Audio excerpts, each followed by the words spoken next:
Good evening, Bolton. Good evening, guest speakers and ladies and gentlemen. My name is Dalila Fern. I'm the chair of UKIP Wigan, but tonight, Matthew, I'm the independent chair of Bolton. Right, my role is simply to avoid disruption to this meeting, especially the speeches. And with this in mind, could I ask everybody to remain seated while the guests are speaking? Okay, now, to move on, I'd like to introduce you to the actual chair of Bolton. He's a great guy and he's been running around like a headless chicken all week to bring this meeting to fruition, and I think a jolly good job is done too. Let's show our appreciation for his efforts by giving a warm reception to Mr. Jeffrey Armstrong.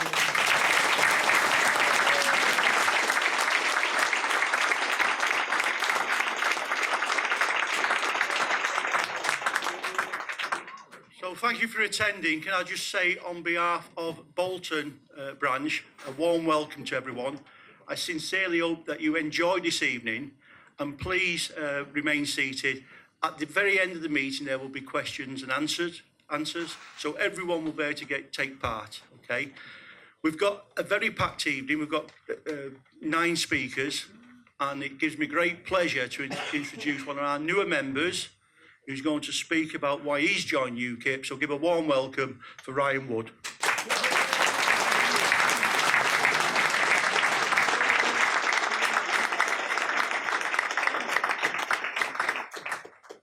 Hiya. Well, I joined UKIP in, I think it was November last year. And I joined for multiple reasons. And one of the reasons was because I was a member of the Labour Party. And you're probably thinking, you know, well, why does him joining UKIP link to him being a member of the Labour Party? And it's because the Labour Party is toxic. And I saw that when I was a member.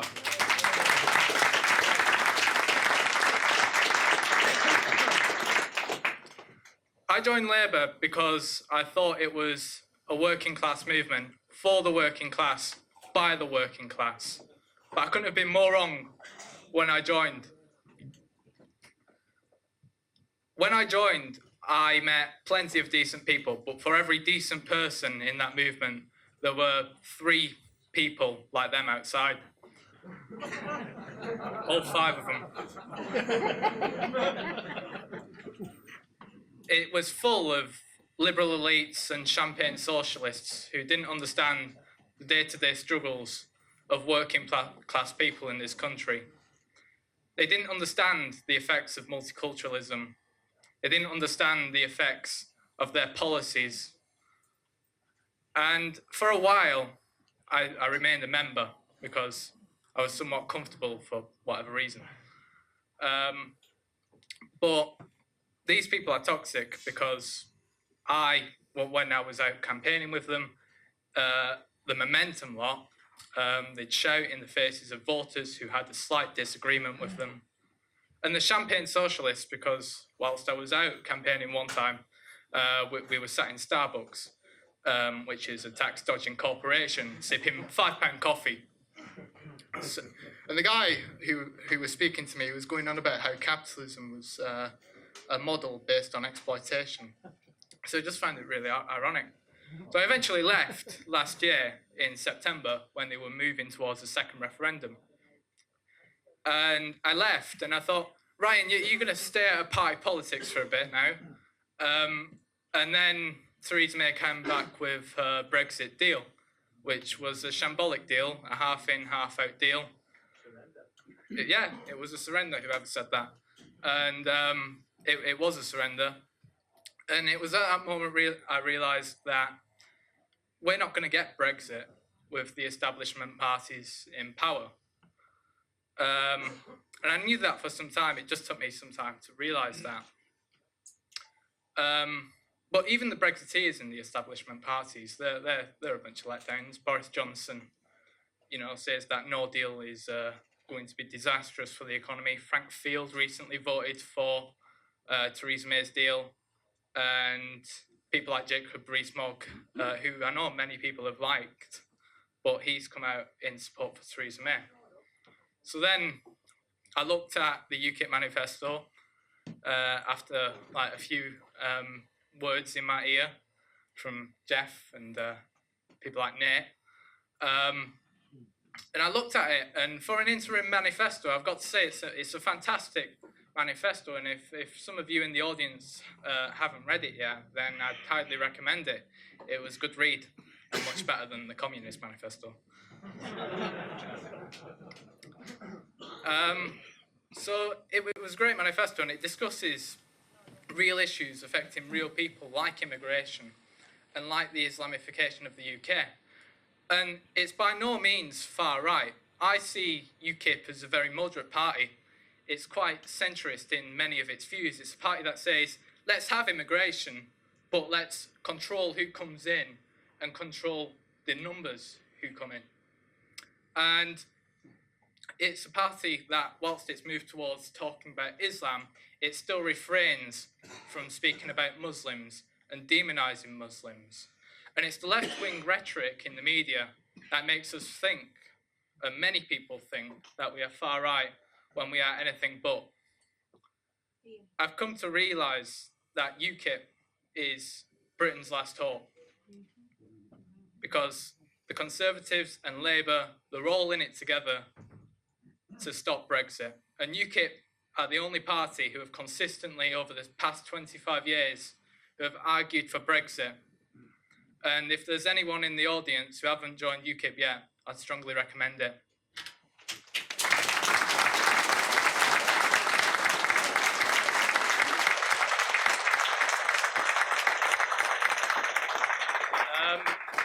We also need a YI spokesperson. Nate told me to say that. So I'll be handing over to Sebastian now. He's from YI. He's the Young Independent's Northwest Regional Chairman, and he'll be speaking about his experiences in university. So welcome, Sebastian.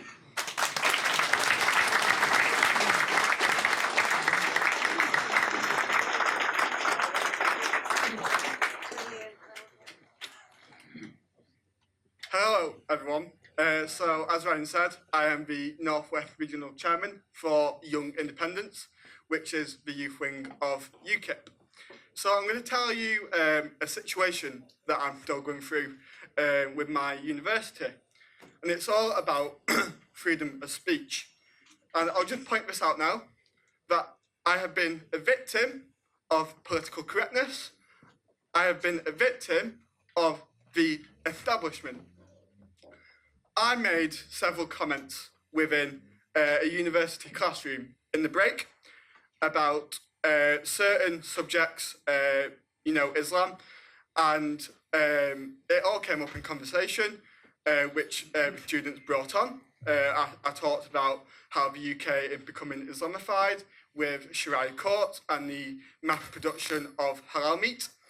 I claimed that halal meat is violent and barbaric, because why would you want an animal to suffer in the name of a religion?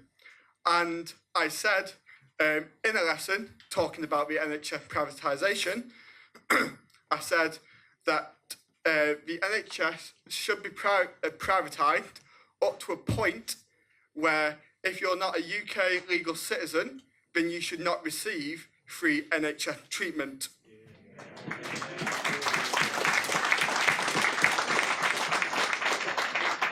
However, as you've just applauded me, the university think these comments are offensive. So, they put me through a disciplinary procedure. So, I've had various disciplinaries. I've had a pre-investigation interview explaining why I said what I said. And I said it is my personal belief. I don't regret anything that I've said because of freedom of speech that we have in this country.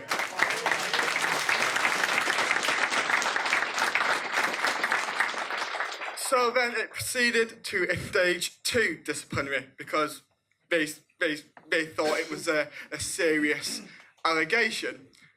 towards me, which I don't think it is. And I stressed to the point that we have freedom of speech under the Human Rights Act, under the Education Act of 2002. Universities have the legal obligation to uphold freedom of speech. But their response was, we can't have freedom of speech if it offends people. What nonsense is that? So they gave me two options. They could either make me sign a future good conduct agreement to prevent me upsetting anyone else and do some diversity training. Or that we proceed with a stage 3 disciplinary. Now, with the comments that I made saying that freedom of speech, you have that right to offend, which it clearly says in Article 10, they believed that it was a more serious case, that I wasn't taking on the university concerns. So then we proceeded with a stage 3. In the stage 3 disciplinary, I exercised my point again, that I have a right to say what I believe as much as anyone else, and that I don't regret anything that I've said. If people are offended, let them be offended. Nothing's going to happen to them.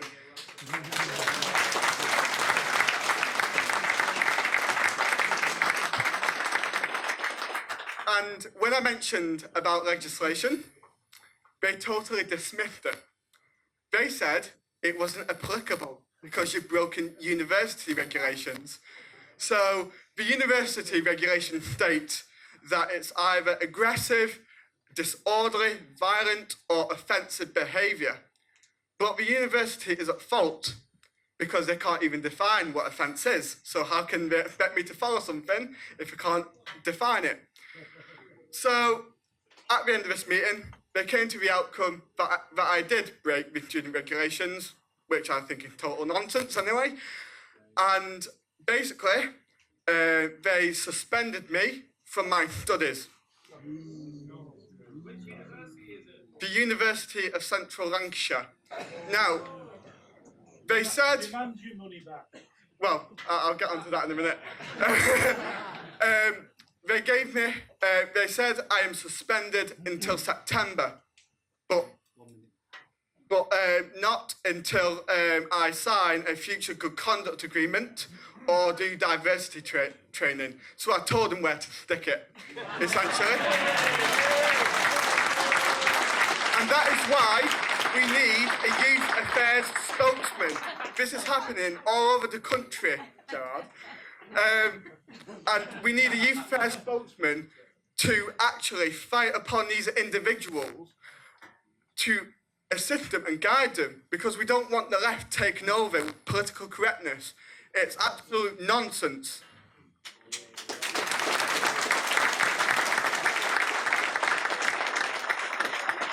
So that's my speech. So the next speaker is Paul Richardson.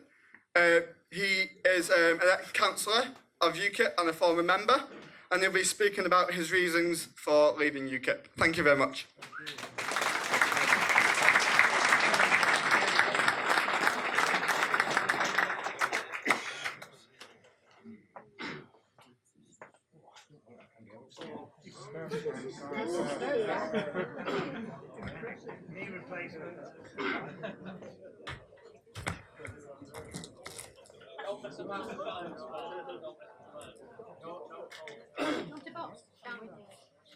You're all right. Good evening, ladies and gentlemen. Might find it a little bizarre. I resigned from UKIP about 2 months ago in a fashion as Seamus can tell us without making any fuss whatsoever. But I was invited to speak tonight on the reasons I did, and that's what I'm going to do. Might not go down well, but nevertheless, it livens the evening. Perception. We're all subject to how others perceive us.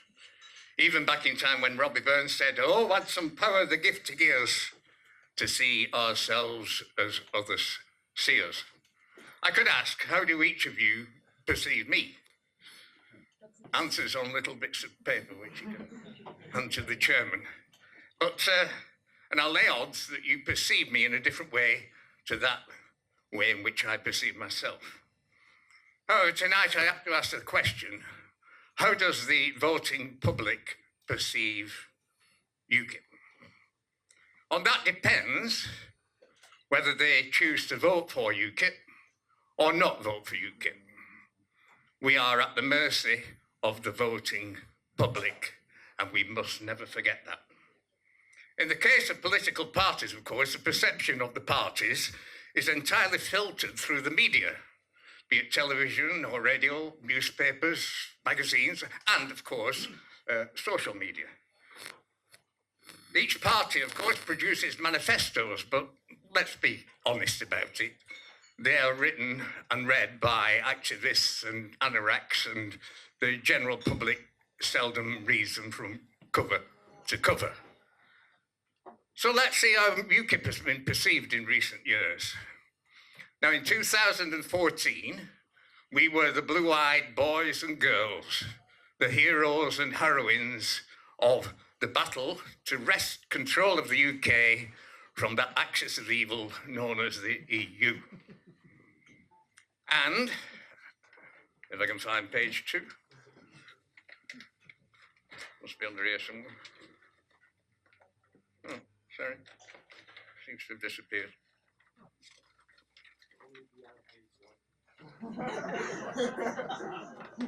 It's here, it's here.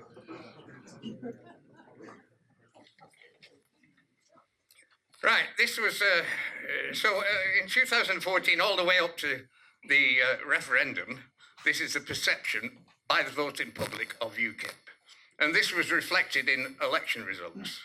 Winning the European elections, for the first time a minor party had won such elections in 100 years, and making significant progress in local elections. In fact, in Bolton, in that period, we elected 5 UKIP councillors.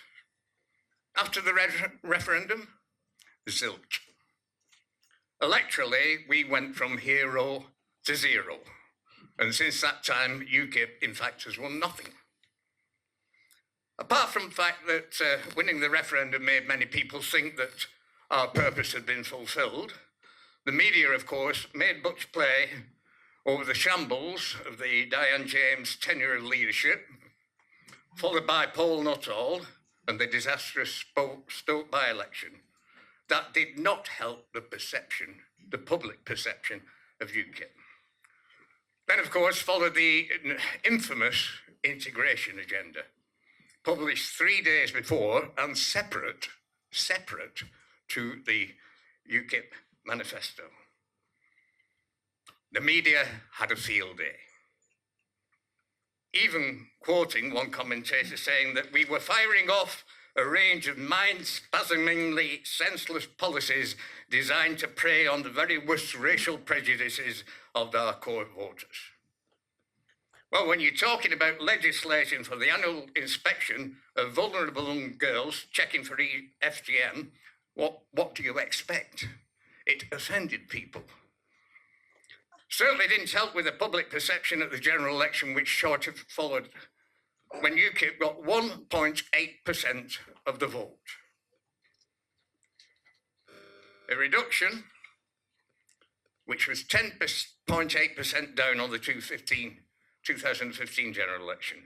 That's a reduction from 3.9 million voters down to 594,000 votes. That's how the voters perceived UKIP at that time. Fast forward to 2018, and I mean no disrespect to anybody who is here tonight. In a speech at the EGM in February, I cautioned against the appointment of Gerard as interim leader. This was on the basis of his well-publicised views on Islam, which he described as being a death cult born and steeped in 1,400 years of violence and bloodshed.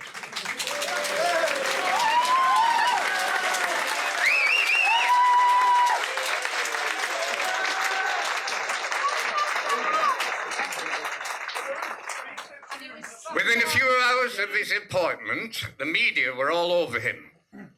But all they were interested in talking about was Islam is a death cult. Not Brexit, not any other social or economic policies, just Islam is a death cult. This could have been overcome in time, but within a month he was marching with the DFLA in Birmingham, supposedly about the victims of the Birmingham bombings, but also referring to Muslim grooming gangs. Again, reinforcing the perception.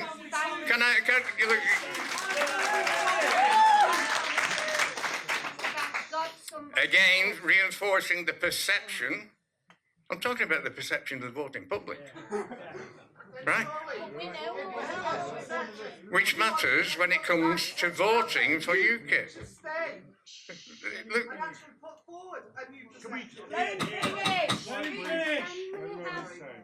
In April, he was in Rochdale, ahead of a campaign march organised by Alan, where UKIP leaflets were distributed exclusively focusing on child grooming gangs.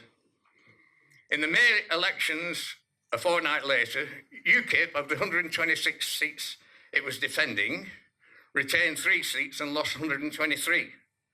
In the seats fought, the party averaged 7%. Taken nationally, this was 1%, less than 1% of the vote.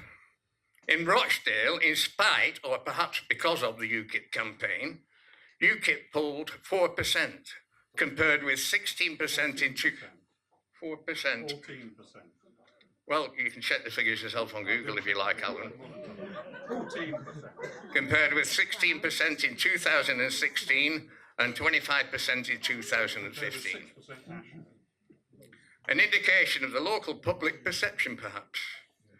In Bolton, I polled 28%, but still came third. Then in June, he pursued the strategy of getting down with the alt-right kids by embracing Robinson, YouTube conspiracy theorist Paul Joseph Watson,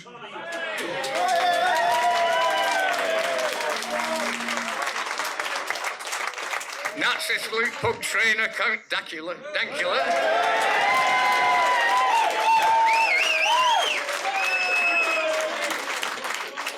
and Sargon of Akkad.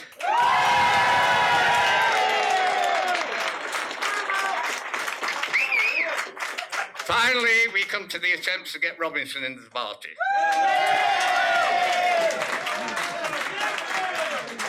Despite the outcry of the NEC, having none of it, Gerard appointed Robinson as special advisor on rape gangs and prison reform, and subsequently shared several platforms with him. Well, on prison reform, he ought to be well qualified.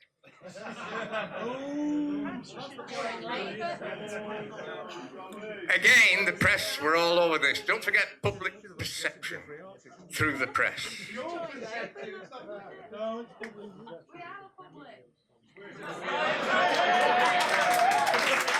Frankly, I think that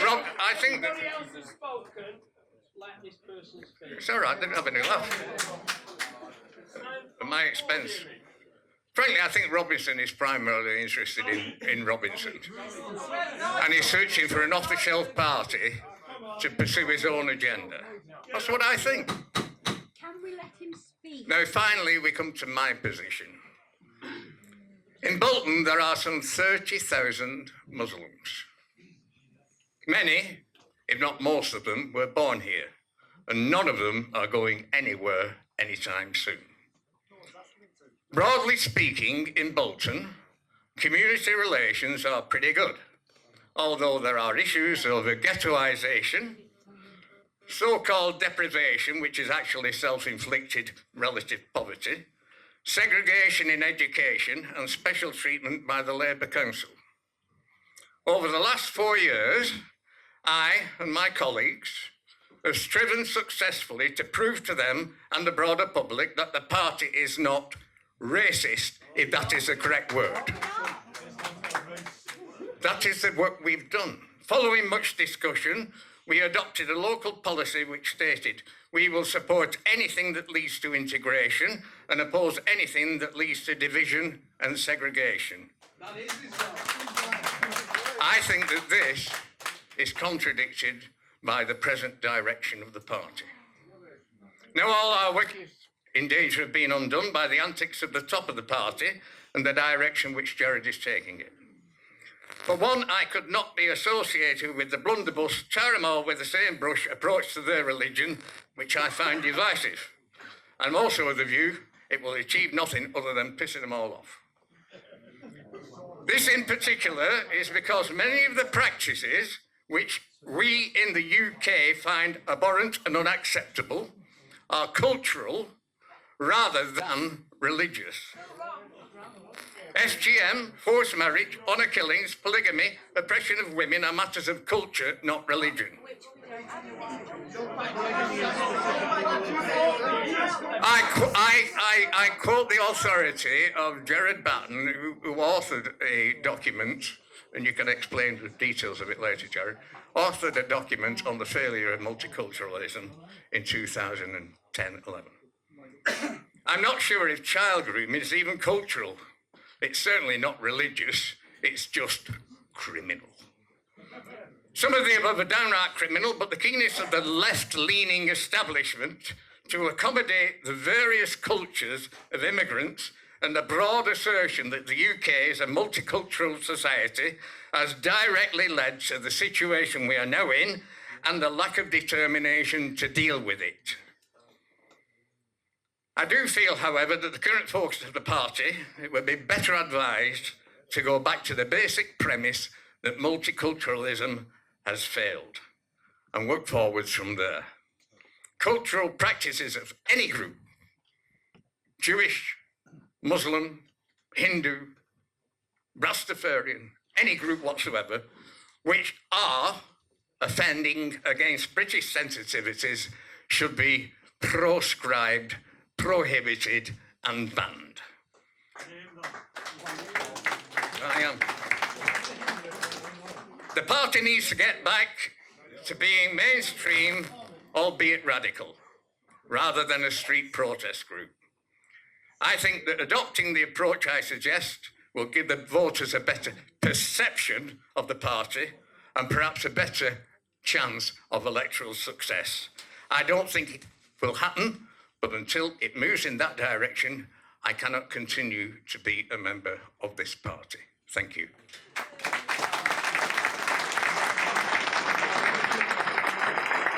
Thank you. You had a good laugh, didn't you? Right, I'd now like to introduce my erstwhile colleague, if we can call him that. And he is a gentleman who was elected in 2015 as the third UKIP councillor in Bolton and became leader of the council group and is still leader of the council group. He puts his life into his politics and he puts his life into supporting and firming up UKIP within the borders of the town hall, and you really must appreciate what he is going to say, although I don't know what it is. Ladies and gentlemen, Mr. Shaun Pompey.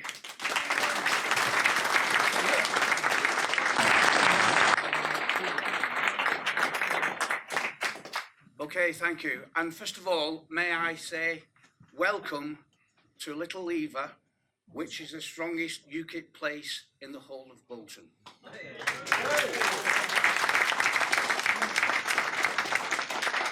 As Paul made reference to, we did have 3 UKIP councillors in this ward, and I'm very proud to say that in 2015, which was the general election year, when predominantly people vote the same way in local government and the general election for the same party, which is predominantly Conservative and Labour, we beat them.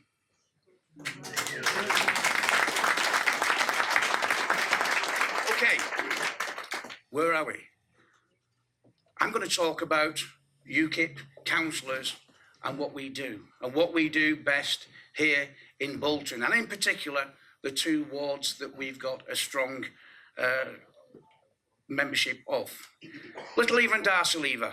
Well, I make no bones about it, I used to be a Labour councillor. Sorry. But I'm very proud to say that in 2015 I took off the longest serving Labour councillor and a former mayor of Bolton Council, Tony Connell.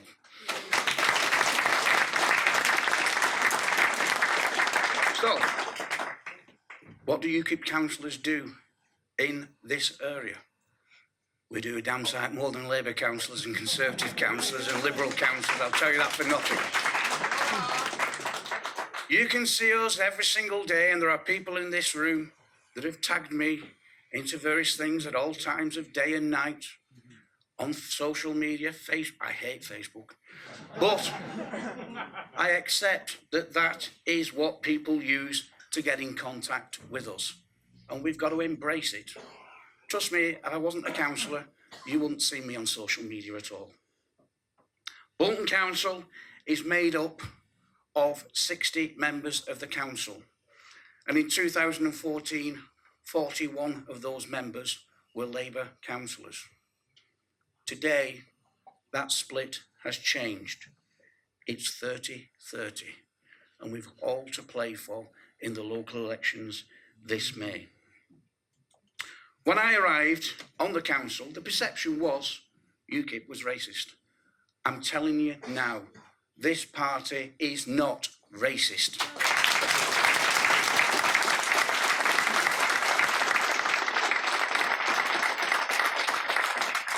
So how do we combat that? How did I decide to get round the message across Bolton? Because in my first few days on the council, amongst other things they were saying about me, that was one of the things that people say. And when they have an argument with you and they lose the argument, they always throw out as a last resort, you're racist.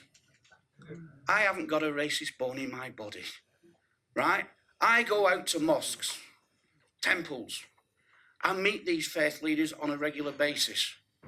I even support them sometimes on planning applications for mosques and extensions, despite the abuse that we get from certain sectors of the community saying we shouldn't support them. Any planning application that comes before this council, I will support on planning grounds and planning grounds only. Like I said, last year we did lose one of our seats. We lost Paul, who's just been speaking. And I hear now, you might not all agree what Paul said, but he's entitled to what he believes. And I'd like to pay tribute. I'd like to pay tribute now to Paul for his dedication to the party, for the time that he was with us, for not only being an excellent ward councillor for Little Lever and Darcy Lever, but also an excellent branch chairman for several years as well. So thank you very much.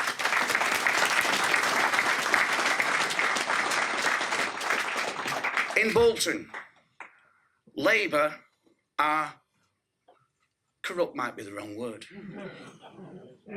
Those from this area will remember the ASIN scandal, where this council of a £500,000 grant, which was for all of the town centre, gave £300,000 of that to solicitors that had 12 Ferraris that didn't need that money whatsoever, and tried to justify it for week after week. But the outcome, of course, was they lost the council leader eventually. I'm all for helping the deprived. That's what we're here for, to bring those up that need to be brought up. But this council has been using formulas. Well, sorry, the formula's not wrong. The data on that formula is wrong.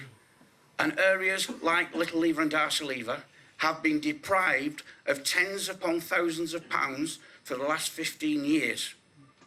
And when you question the director of place about it, as I did in the cabinet, all I got was, we don't know why we've done it.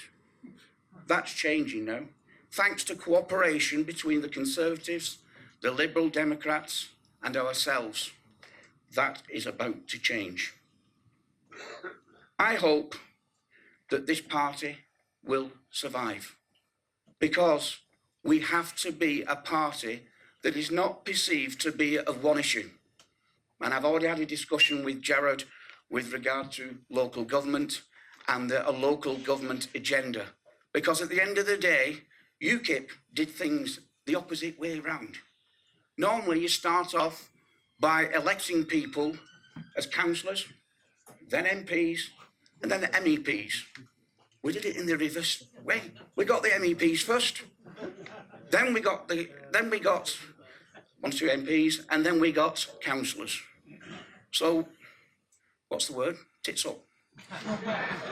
So we need to build it up at grassroots. But in order for us to build it up at grassroots, and I hope Gerard's listening to this, we need policy in place so that we can engage with the general public. We've got some good policies in the manifesto that was produced the other week. Free parking at hospitals. Why should you have to pay to visit a relative that's sick? You shouldn't.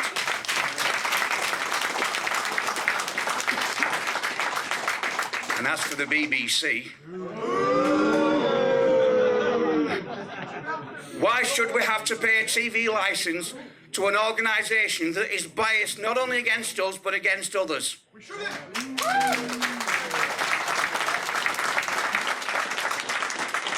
But believe it or not, those are UKIP policies.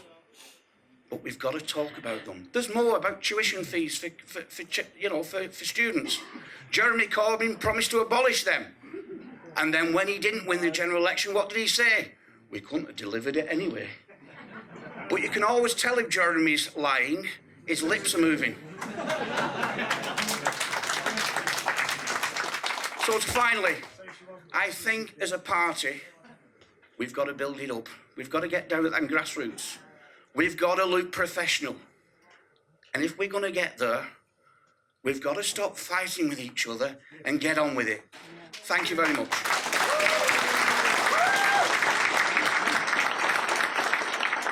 Okay. When I was given this, I thought it was a cheque, but it's not, obviously. It gives me great pleasure to introduce one of our branch members, Dr. Roger Townsend. He's from Bolton branch. He's a spokesperson on national issues. He's speaking tonight. He's a very passionate person. Very passionate. That's what you told me to say, isn't it? Very passionate.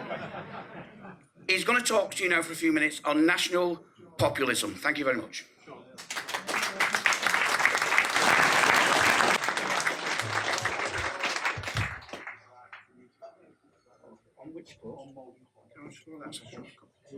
Somebody's parked a van across Morgan Close at the back here. A blue van. Can you just move it, please? It's blocking somebody that needs to get out. Okay, it might be one of the protesters over at Road. Panorama.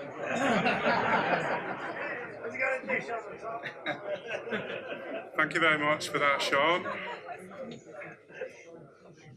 I'm Dr. Roger Townsend, Bolton UKIP spokesman for national issues, and I'm going to speak to you about something called national populism.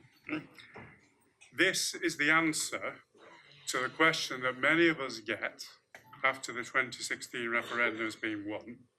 Why carry on with UKIP, and what does UKIP stand for? And it's not just, or it's not about bashing Muslims. We're about something much, much bigger, a process that's been going on across the entire Western world. There's a democratic revolution underway, independent of what we do, and we are part of that revolution. So what's national populism then? It's this revolution against the system, the combined system of left and right, the system that believes in political correctness, it believes in mass immigration, it believes in globalized economics, and it believes in rule by the 1% power elite. We are part of the people who are in a natural rebellion against that and have been squeezed out of the political system as the left and right system has moved together into one oppressive global serpentine mass force. We represent the people that Hillary Clinton called the deplorables. That sums up this system's attitude to ordinary people.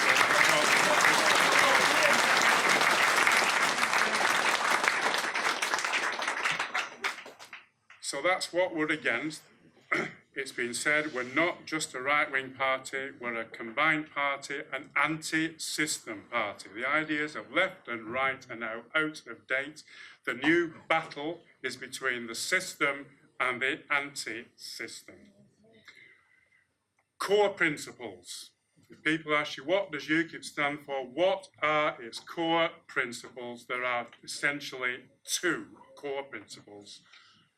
National sovereignty, the right of our nation to rule itself and not be told what to do by any international organisation, EU or otherwise. We defend against all comers and all threats against the national sovereignty. First principle. Second principle is simply democracy. We're an independent nation and our chosen system of government is democracy. That means rule by the people.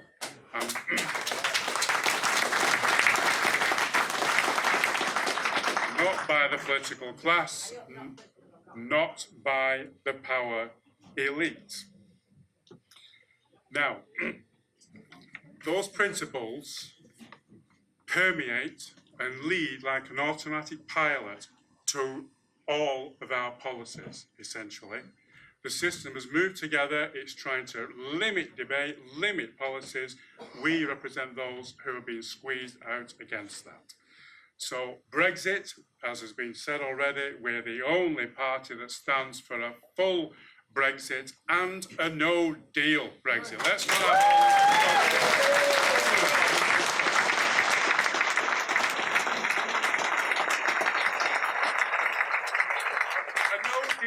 Brexit simply means we're asserting our right as a national independent country. We don't need to follow the EU Article 50 process. We're a free country. National sovereignty means the nation state recognises no higher authority. International law is not like national law where it's hierarchical, it's more horizontal. The power belongs to the nations, and whatever international laws there are what nations come together and decide to do. But they can withdraw from that at any time. They don't need permission from other nations or organisations to do it. So our plan is simply to repeal the 1972 EU Communities Act that brought us in the first place. We simply say that international treaty is no longer valid, we no longer agree with it, we're out, and that's it. And from there,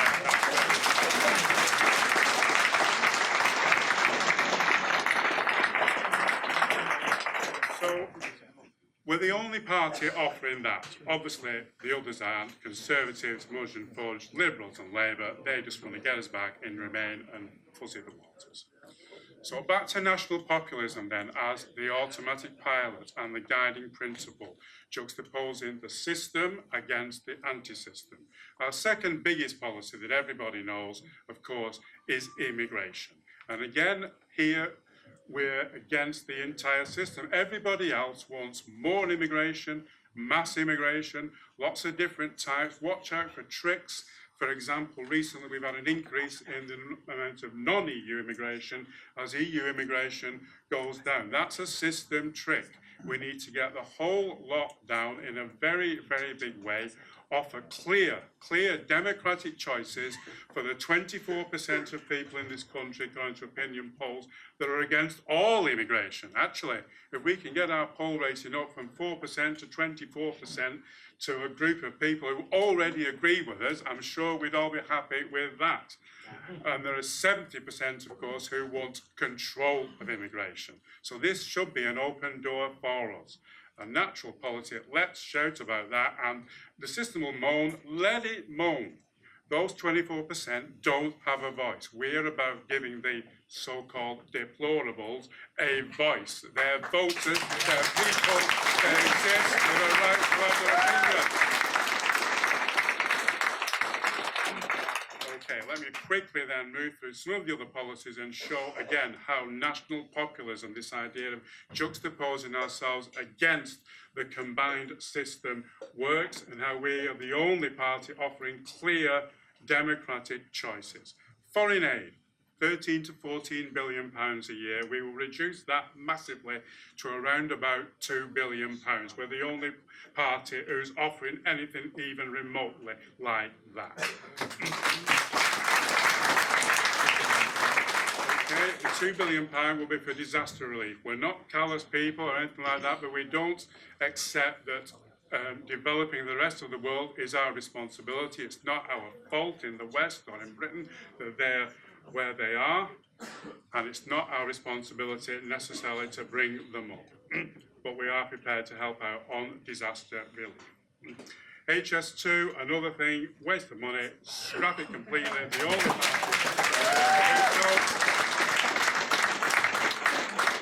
and when you combine the money we're saving on foreign aid, plus on HS2, plus the £10 billion that we won't be paying into the EU, a UKIP Chancellor, were we to become government, would have something like £25 billion to play with that no other party would have, because they're not prepared to touch those sacred cows.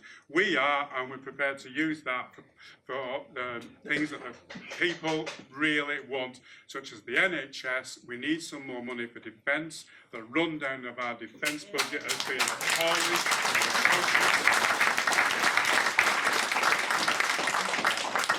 Talk about national sovereignty, defence is the priority thing. Okay, I've been told I've only got 2 minutes, so I can't go through all of the other policies, but you get the general picture. You go with democracy, you go with national sovereignty. That is our automatic pilot, our guiding light, and it shows how different our policies are going to be. Non-intervention abroad, that's another very, very big one. We're the only party saying that we will not intervene in foreign wars. By the way, if you believe in national sovereignty, you've got to respect national sovereignty for other countries as well. And that's a live and let live world. And it's a totally different paradigm to what the system parties, what they call liberal internationalism, going around the world, telling everybody else what to do. It's totally, totally different to the entire principle that the others are putting forward. So let me just finish off then by giving you some hope, if you like. There are massive, massive tectonic plates in international politics moving now. The whole global balance of power is moving. It's against the system laws, the political correct, the establishment system. The East is rising, and they're facing a massive, massive rebellion inside the Western world, where Trump, of course, has stunned them completely, absolutely stunned them. Right at the core of the empire there has been broken, and they're in chaos. Of course, we've got Brexit. Again, nobody predicted that. And there's rebellions going on across the European Union. We've got Poland, Hungary, bravely fighting against the EU there. Anti-EU parties, anti-immigrant parties rising up across the European Union. They're facing a huge, huge rebellion. And we are part of that rebellion. We got top of the poll, as has been mentioned, at the 2014 European elections, slightly outpolling Labour and Liberal in a national, Labour and Conservative, sorry, in the national election. It can happen again.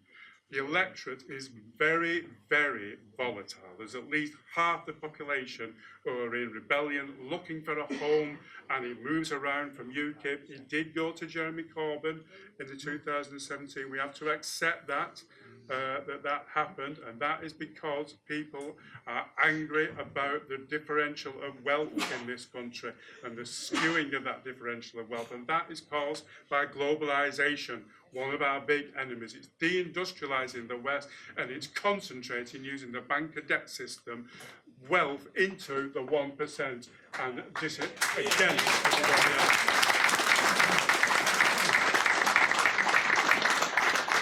Globalisation is the enemy of national sovereignty, and we need to defend national sovereignty against all of the threats that are against it, not just the EU, and whether they come from the left or from the right. Okay? So we need to find our voices then. Vote for what we believe in. We cannot trust the system. We cannot trust the the system parted, and let's fight for our democratic freedom and independence. Thank you very much.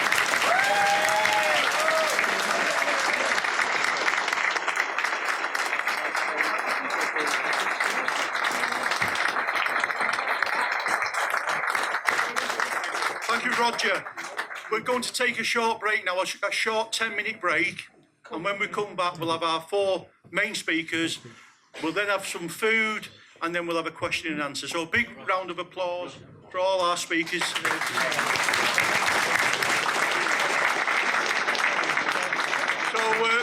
back here at 8:15, please. Back here at 8:15.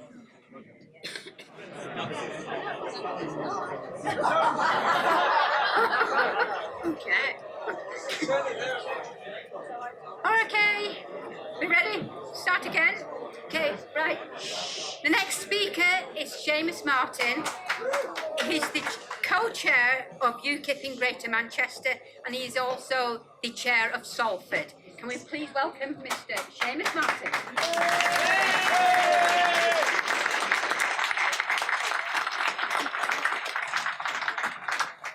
Thank you.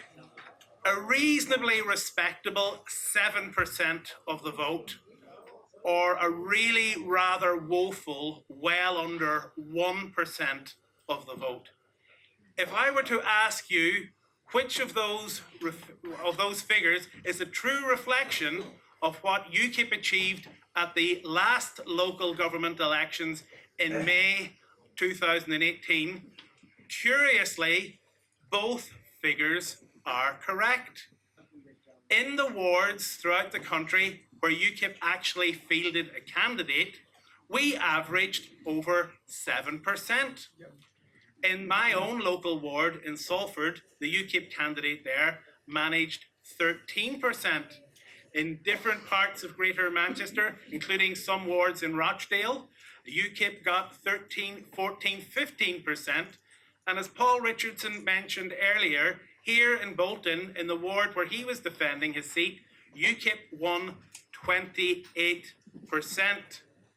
The problem was, in so many wards, both locally and nationally, there was no UKIP candidate at all. Last year, 4,371 wards had elections in them. Can anybody guess how many UKIP candidates we had? It wasn't 4,000. I'm going to do Bruce Forsyth here. Lower, lower, right?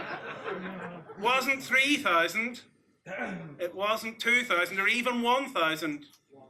We needed 740 candidates in order to qualify for a nationally televised party political broadcast. Sadly, we didn't even manage that. In the whole of the country, with over 4,000 wards with elections taking place, we managed only 554 candidates.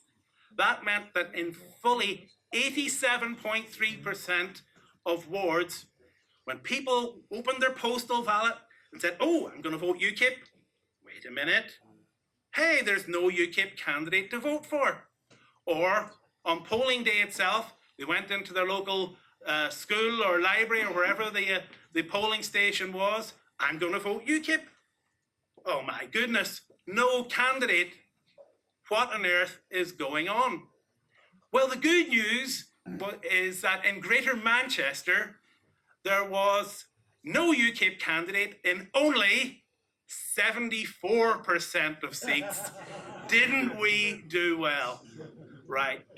Well, the real good news is that we have started to turn things around. Both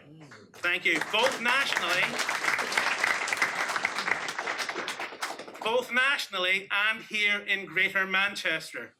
Before I set out this evening, I was checking Facebook for about the 20th time today, and I was heartened to see that the UKIP branch down in the city of Portsmouth posted that they now have a candidate for each and every one of the 14 wards for which they are responsible.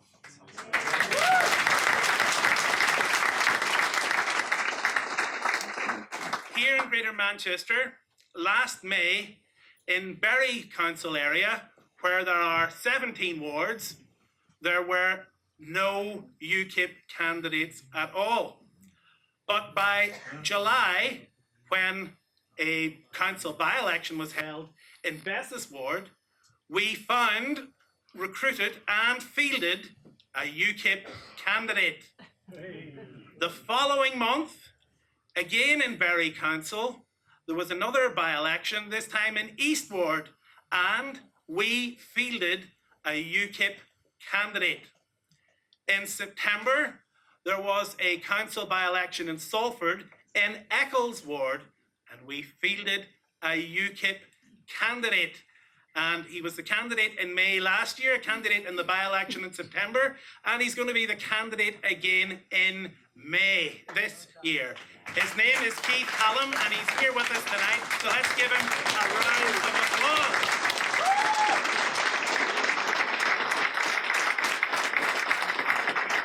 And the news keeps getting better. November rolled around, and there was a by-election in the Failsworth East Ward of Oldham Council. Now, in May last year, in the 20 wards of Oldham Council, UKIP fielded, have a guess? 0 candidates. But come the by-election, we found a candidate, a very willing and able candidate, who not only stood in the by-election, but accepted my invitation to become acting branch chairman, resurrect a defunct branch, and get things going again there. Not only has he restored the branch, recruited a treasurer and secretary and other officers to sit alongside him, he has even found a donor who has supplied us with premises for a UKIP office.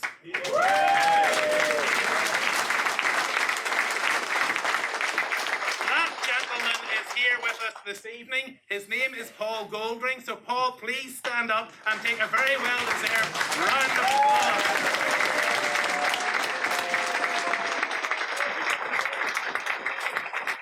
So things are taking shape, but we're not there yet. In my own branch, which covers all of the city of Salford, last year we fielded 12 council candidates. I'm pleased to say that 11 of those 12 have signed back on again. And in recent weeks, I've been able to rustle up a further 8 candidates, meaning that at present we have 19 candidates and counting.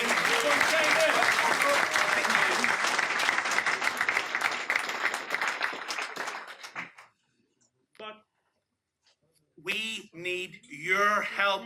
As I look around this room and see well over 100 people, possibly 200 people, you know, if each and every one of you stood as a UKIP candidate in the council elections in Greater Manchester, we would have more than enough, because there's only 215 wards in the whole place. You know, so I am asking you to stand up and be counted, because frankly, friends, I am fed up with armchair generals and keyboard warriors and barroom bores.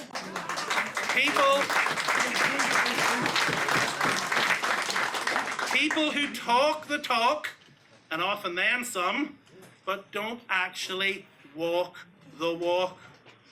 In each and every branch in UKIP in Greater Manchester, and I'm sure in every part of the country where elections are being held this May, there are vacancies for UKIP candidates, even non-campaigning paper candidates, so that when somebody goes to vote UKIP, they will actually have a UKIP candidate to vote for, so that we qualify for a nationally televised party political broadcast, so that we don't have an abysmally low national percentage, because in every ward where there is no candidate, we get 0% of the vote, and that really drags us down.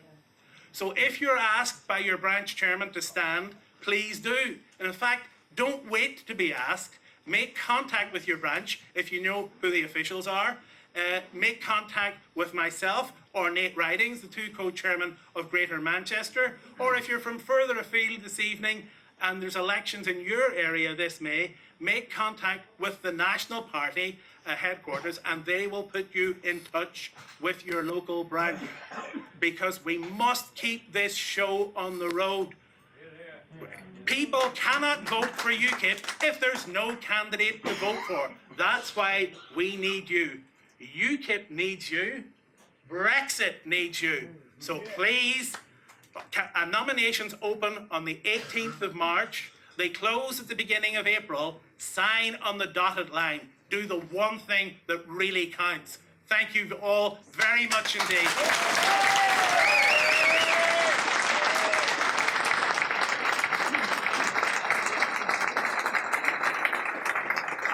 It's now my pleasure to introduce our next speaker, a very lovely gentleman. His name is Alan Craig, and he is the UKIP Family and Children spokesman.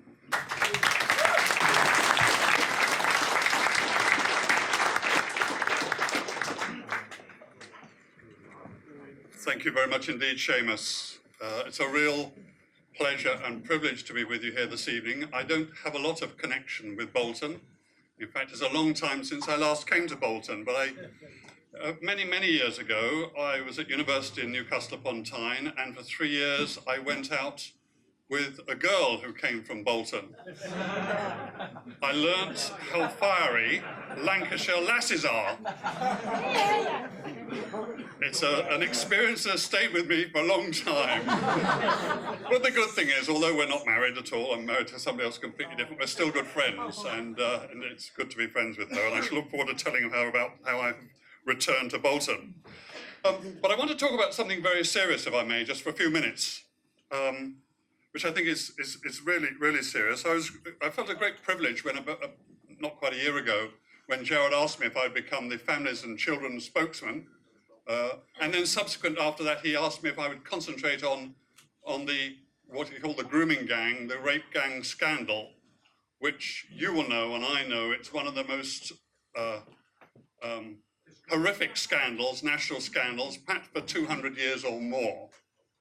We're talking about the abuse of girls, usually underage girls, English girls, Sikh girls, by gangs of Pakistani men and Muslim men, predominantly Pakistan and Muslim men.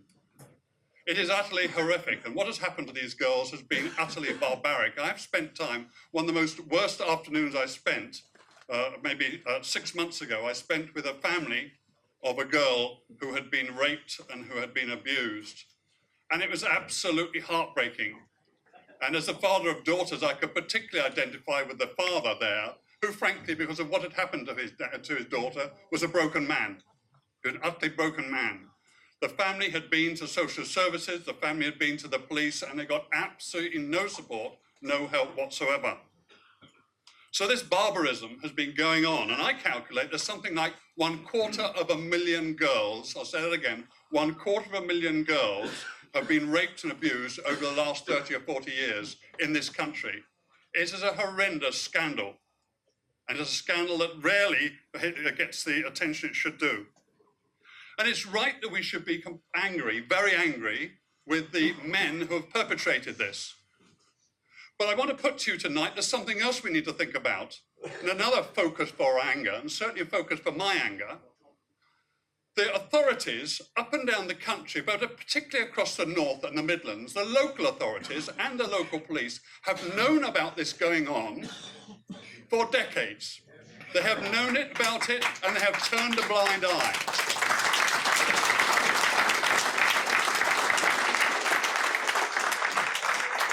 And it won't surprise you if I tell you, and you have a leaflet in front of you that reiterates the point, if I tell you that overwhelmingly the local authorities that have cast a blind eye, have ignored this issue, are politically correct Labour-run councils.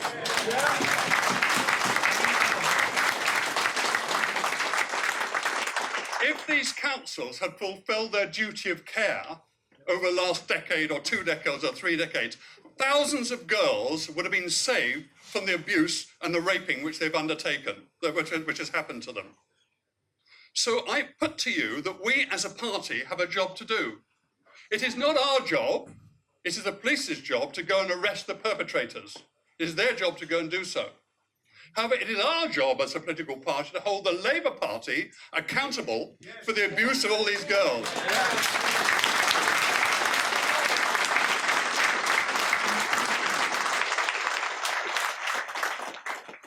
The perpetrators, when they grab them, are now increasingly getting jailed.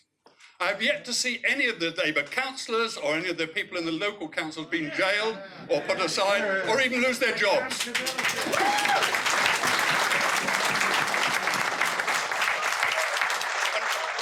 frankly, if you aren't angry, you ought to be.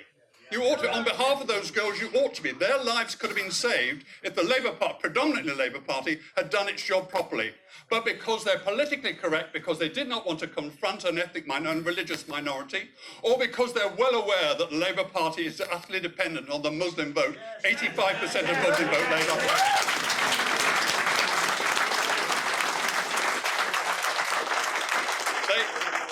They didn't do their job. Well, tonight we need to put them on notice. We need to put them on notice, and we are putting them on notice, and you have in front of you our first leaflet that we produced on this. The Labour Party, we are now after you. We're after you, and we're going to hold you to account.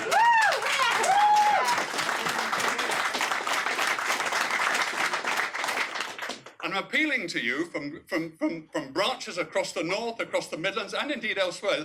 This rape gang phenomenon has gone on absolutely everywhere. Absolutely everywhere. Did you know they have rape gangs in Plymouth? Down in Summerley, Devon, there's a rape gang down there too.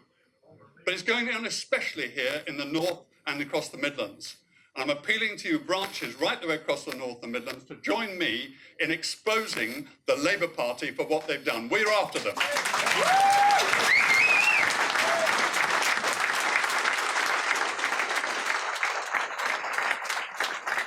This leaflet, which we've just produced, is hot off the press. It'll be available to your branches, I think, early next week. You'll be able to write in and get copies of this next week. And I'd like you to get it out and get it out everywhere. Whether you're in a strong Labour area or whatever, get this leaflet out. We'll have more stuff coming out in the future. We need to hold the Labour Party accountable. We need to get the Labour Party out for what they've done to these girls.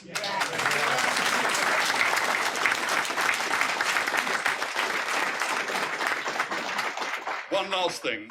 I'm very privileged that the branch over in Rochdale, Hayward and Middleton last week accepted me as their candidate, parliamentary candidate for the borough, for the constituency of Rochdale, Tony Lloyd's constituency.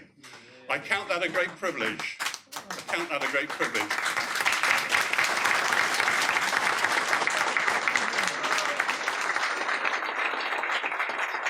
And it'll be my job in Rochdale constituency, working with the local branch for the local elections and in the general election when it comes, and yourselves, if you're willing to join in, that we go after the Labour Party on precisely this issue. We go after them and we get them out. We take no political prisoners on this issue, but we do take political scalps. We need to get them out. So let's go for them.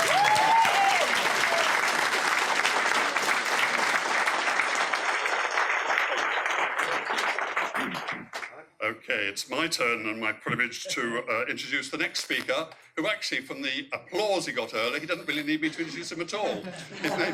His name is Carl Benjamin, also known as YouTuber Sargon of Akkad.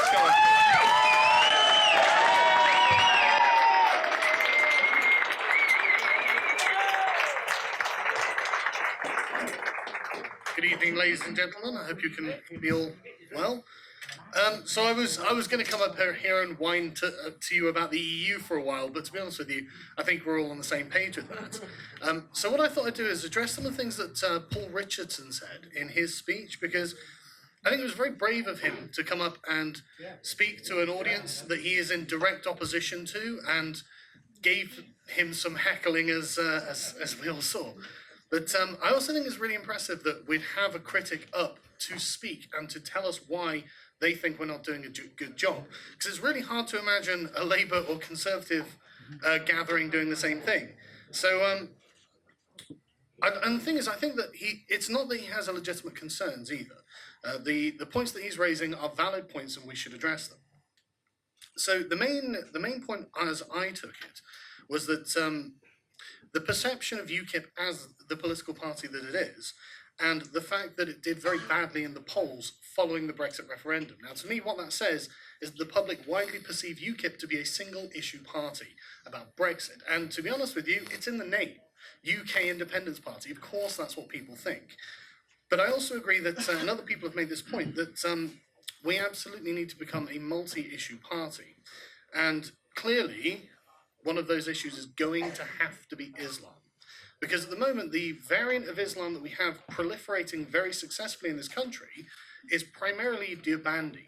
About half of our mosques are run by the Deobandi. Now, if you don't know anything about the Deobandi sect of Islam, you're in for a bit of a shock, because it was founded to be an explicitly anti-British version of Islam, a fundamentalist version. And it's currently the version that the Taliban hold to. Now, that's not to suggest that everyone who is a Deobandi Muslim is a part of the Taliban or anything of the sort. But what I'm trying to show you is it's very fundamentalist, and that's why you see the expression of it as it is. The men in, well, I can't remember the name of the dress, but the women in niqabs and whatnot. And thobes, thank you. And this is a very, very, I would consider backwards interpretation of Islam. But it's obviously not the only one. But we allow it to proliferate because many of our migrants who have come here have come from Pakistan, which is a Deobandi country. Now, it's not a commentary on the people themselves, but we do have to have some kind of commentary on the ideology, because the ideology is, as we have all seen, not really very compatible with what we consider sort of British liberal values. Now, I think that one of the other things I want to take exception to as well is the idea that the grooming gang phenomenon has no connection to this religion. It does.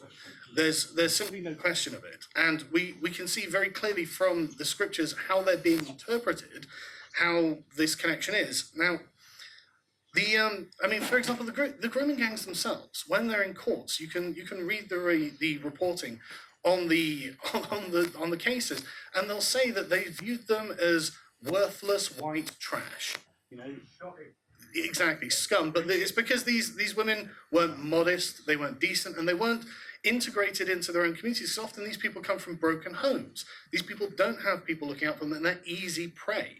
And if you're a Muslim man who thinks that a woman who does not dress according to Islamic modesty standards is essentially fair game, then you find yourself, I suppose, with less reasons, you find yourself with more reasons to be able to justify what it is you go and do to that person.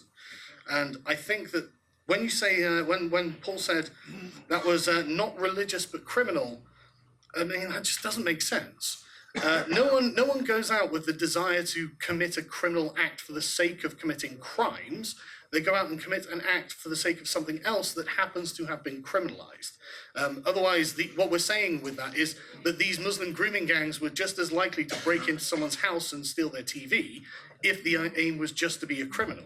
It's not. It was obviously to fulfill a kind of sexual desire, and they'd obviously chosen their victims based on religious lines, which is why it didn't happen to Muslim girls. It happened to Sikh girls, it happened to Hindu girls, it happened to British girls, but it wasn't to Muslim girls.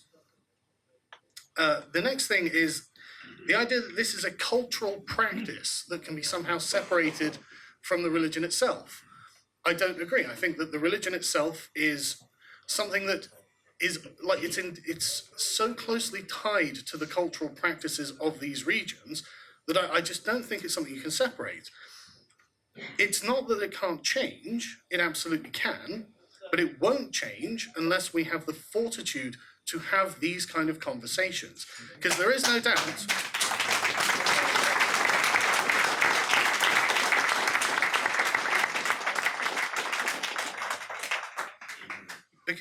there is no doubt that this does come from a religious inspiration. I mean, the very nature of it, from their own words, is justified using an appeal to Islamic modesty standards. Well, that's straight from the Quran. So if that's not Islamic, what is? The next thing I'd like to address is the phrase alt-right. And I suppose this goes back to the perception of UKIP in the media. The media lie a lot. As someone who has been lied about a lot by the media, I can tell you exactly how. For example, the Associated Press have a list, a set of standards by which most of the press accept that these are legitimate journalistic standards, and they have a definition for the alt-right.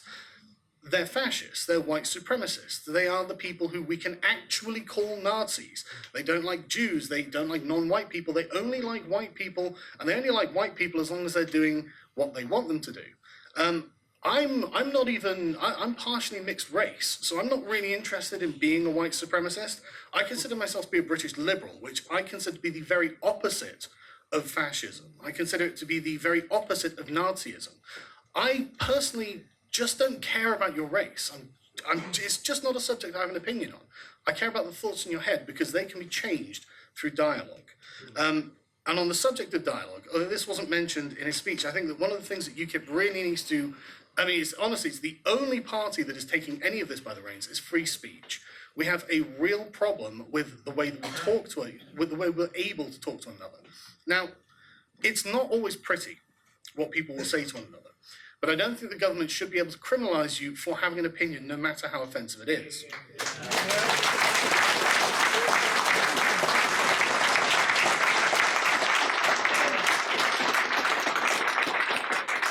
But it isn't just for your own personal protection from the state that free speech is important, although it is, and this is why we consider it to be one of our fundamental human rights.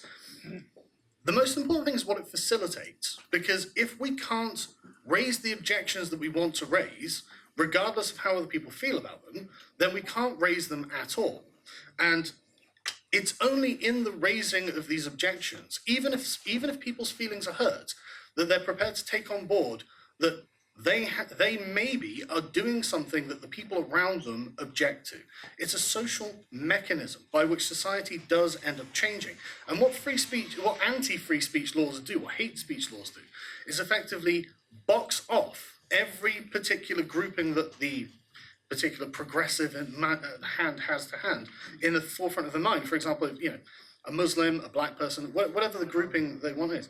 But what they effectively do is turn them into armed camps against one another and say, right, if anyone from Camp A says anything about Camp B along these particular lines, then you have a legal case. Then we're going to come down on them like a ton of bricks, which means they're constantly wary of one another. Now we are suspicious of our own neighbours, and we have to very carefully police our own words around people who otherwise might not really have thought very deeply about all this, but suddenly have a grievance against you if you are caught saying the wrong thing at the wrong time, on social media, on camera, wherever. Change is not a one-way street. There's no doubting that Islam is going to be a part of the United Kingdom now. That's unfortunately, and I say unfortunately because I'm not a fan of Islam as a philosophy, as a worldview. I'm an atheist, I don't believe in God, I don't believe that anything that comes from the Quran has any kind of moral legitimacy because of that, but that doesn't mean I get to take other people's religion away from them. However, it does mean that I get to tell anyone, and this goes for any of you, but in particular, I suppose, devout heavily religious Muslims, that I am prepared to accept a certain kind of behavioural pattern from you that I think is, what I consider to be a respectable way of behaving. And of course, they'll have the same requirements of me. And we should have that dialogue. We should be able to have that conversation. And we will negotiate it between one another without the state getting involved. We're not going to change. I'm English. I was born here. I don't want to change. I appreciate that, right? No, hang on. I appreciate what you're saying, right? But you do change. Okay, listen. I'm not arguing that point with you, right? I'm not arguing that point. What I'm saying is things always change. Everything changes. Just your very being here is a change from before you even knew what Islam was. You have changed, and they will change too. The change is just an inevitable part of life. There's no getting around it. But listen, all right. I'm not arguing against that. I'm not saying that the English should stop being English. I actually think that there should be some kind of understanding of the moral good of the English identity, because the English identity is based around effectively a set of ideas, a set of ideals, and there's nothing wrong with it. And I want to see English Muslims. I want to see this identity push. But that doesn't mean it won't change, because you change all the time. Everything changes, right? That's not true. That's not true. Listen, there would be no Deobandi sect of Islam if Islam didn't change. They created this school of Islam in response to the changes that we were imposing on them. Things always change. The alternative is, frankly, something that will never be considered. And it will honestly lead us down a dark path. And I don't want to go down that path. I am being realistic. I'm being very realistic. But the thing is, these things can all change. Getting back to the things I want to talk about. In fact, this is in fact, coming back to the last thing, the only way that the integration of the Muslim community is ever going to happen. And I think that the only option is to make sure that they understand that they are British first and Muslim second. Because I think the primacy...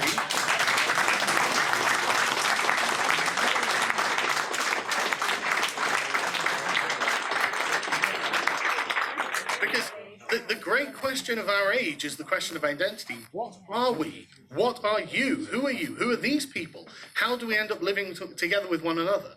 There's no choice. We really don't have a choice about that. But this is why I say that they have to change as well. But I mean, any changes are always mutual. There's just no choice on the matter. You can't stop it from happening.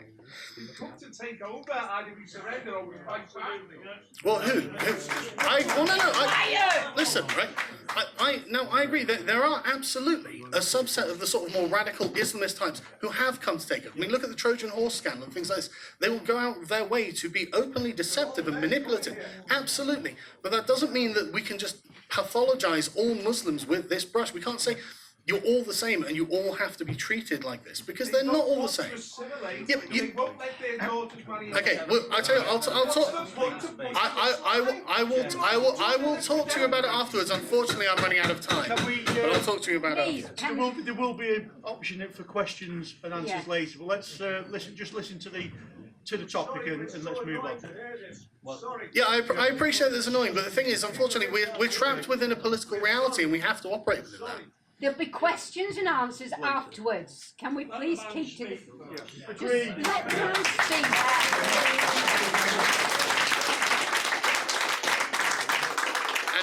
And since I'm at the end of the time now, I suppose what I would suggest is that the first issue that UKIP really have to take by the horns is going to have to be political correctness. This is the weapon by which they ostracize you from the conversation on the subjects that you want to have an input in. So that's, yeah, exactly. It's anathematizing people for wrong thing. Thank you very much.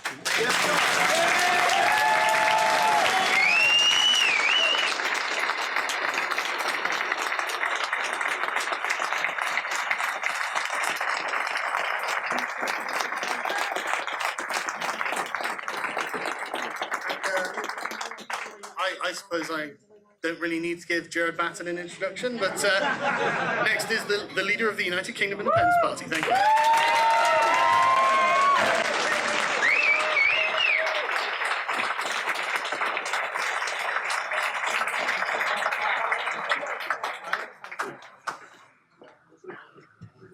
Well, good evening, everybody. Thank you for coming. I can't believe it. I'm getting meetings now with this standing room only. Things are obviously looking up. I apologise to those people who didn't get a seat. We'll have to have a bigger venue next time. And I'm not sure where to start, really. I mean, the speakers that we've had have been so good. And, of course, some of them a little bit. Some of them I've agreed, or most of them I agreed with. Some of it I'm not sure I agreed with. But what a democratic party UKIP is.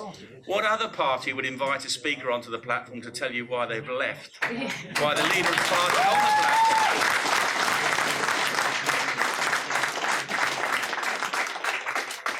But being a democratic party that believes in free speech, me and Paul have shaken hands and had a photograph together, and I'm happy to listen to other points of view. I'd like to kick off by thanking the people who've organised this meeting, Delia and Jeff Armstrong, to name two. I'm sure there's a lot more people that have contributed to making this meeting a success tonight.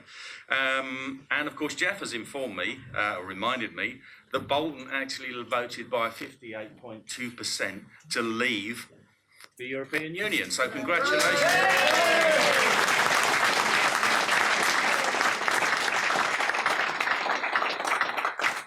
And even better than that, Little Lever, I believe, voted by 67% to leave. I'll just touch on a few, because I found all the speakers so interesting, I'll just touch on a few of the things that they said. First of all, Ryan Wood, on the reasons that we decided to join UKIP from the Labour Party, because I don't believe that the Labour Party represents ordinary working people anymore and hasn't done for a very long time. So I hope a lot more people are going to follow Ryan's example and do the same thing. And then we had Sebastian with, I find this an incredible story. You know, in my naivety, never having gone to university, I imagine that universities were places where people explored ideas. I did read once I think Galileo went to the University of Pavia and they didn't approve of him at all carrying out experiments. One experiment hadn't been done for 2,000 years, which was Aristotle said all objects fall to earth with a speed relevant to their weight. And nobody bothered to test this for 2,000 years, and Galileo did a little experiment and proved that they didn't. They all fell to earth at the same speed. Now, how it took 2,000 years to get that idea overturned. So I don't think in the 21st century we should be in the business of overturning ideas when a young man wants to cite an opinion about something in a university. And what they've sentenced him to is like under communist China or Russia, he now has to go to the modern equivalent of a re-education camp in order to get the wrong ideas out of his head.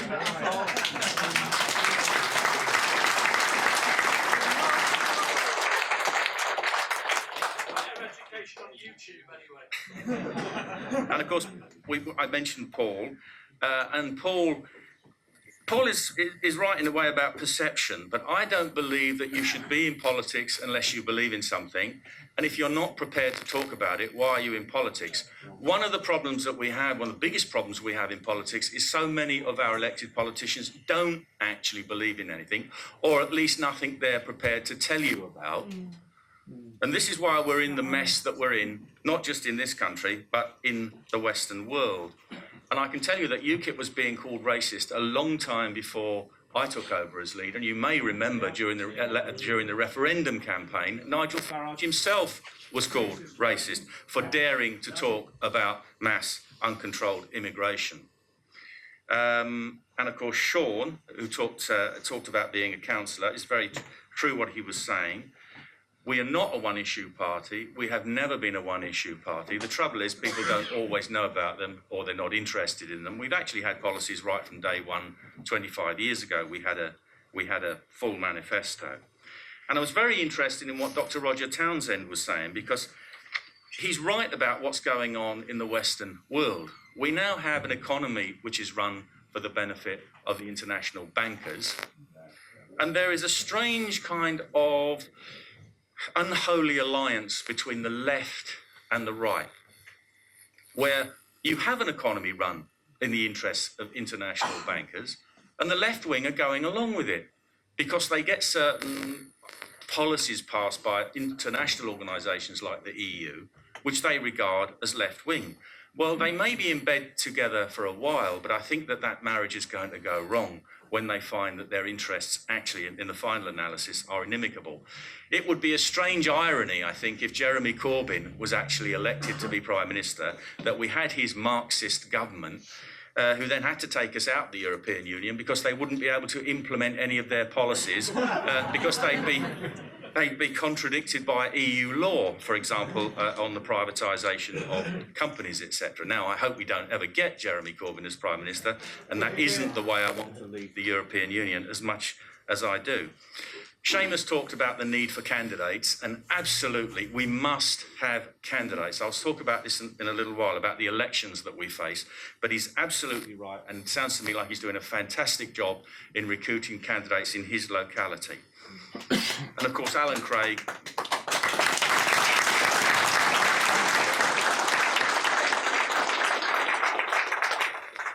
Alan Craig, of course, is passionate about this subject, which is unbelievable that this can happen in a modern Western countries, where young girls can be exploited in this barbaric way, and the authorities, the local councillors, the social services, the child protection services and the police didn't want to get involved because it was politically incorrect to do so. And you may even remember, I think it was Jack Straw who described these girls, it was happening to them because they were easy meat, as that's the way they were perceived by their tormentors, and that to do anything about it would have been to upset the multicultural boat. Well, like I said, if you're in politics and you believe in something and you don't talk about it, you shouldn't be in politics. And we do believe that these children should be protected.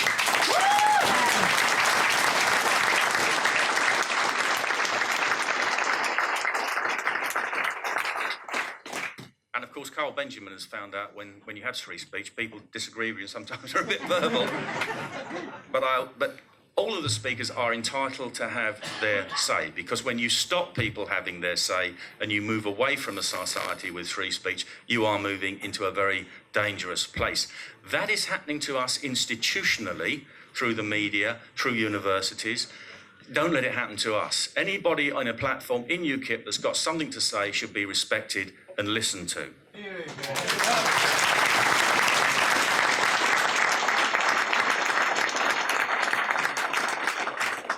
Now, what am I going to talk about tonight? Well, I think I'm going to talk about Brexit, obviously. I'm sure you expect that. Where we are as a nation and where UKIP is and where I want us to go and where I see us going. And I'd like to say a brief bit about my leadership and where we are so far. Back in February, I became the interim leader, not because I have any personal political ambition. I don't. I've always wanted to be part of a team in UKIP. Unfortunately, we had a structure which didn't want a team, or previous leaders, one particular leader who never wanted a team anyway. Paul Nuttall kindly asked me to be the Brexit spokesman back at the end of 2017, I think it was, which I was happy to take on. Contrary to what you may have read recently in an article in the Times, I have been a spokesman for UKIP. In the first term as an MEP, I was the security and defence spokesman. For 5 years, I was the immigration spokesman. And I was also the chief whip for about 5 years, making sure that all the MEPs voted in the right way, in a straight and narrow line. But I'm afraid it's not only the media that tells porcupines, sometimes it's previous leaders of UKIP. Now, on to Brexit. Oh, sorry, and what I've done so far. I took over. The party really was on the verge of financial collapse. We had 4 to 8 weeks before the money ran out. We would have gone bust and we would have been forced to close the party down because we were insolvent. I didn't save the party. The members saved the party. I asked them for money. I asked them for £100,000. They gave me £300,000. I was able to make the party survive.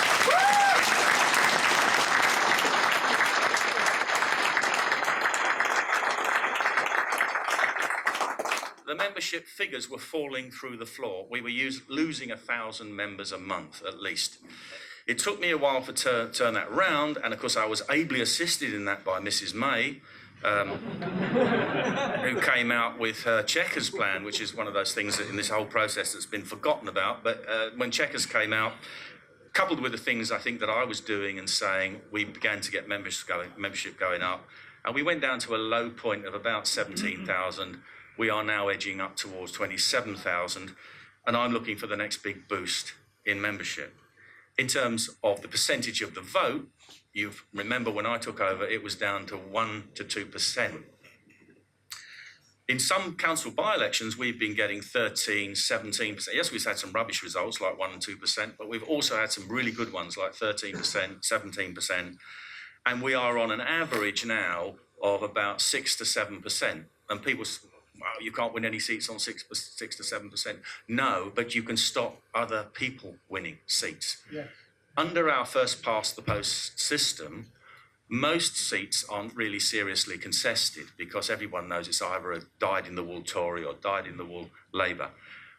Elections are fought in the marginal seats. And while we're on 6 or 7 or 8%, we are going to knock those people off their perches.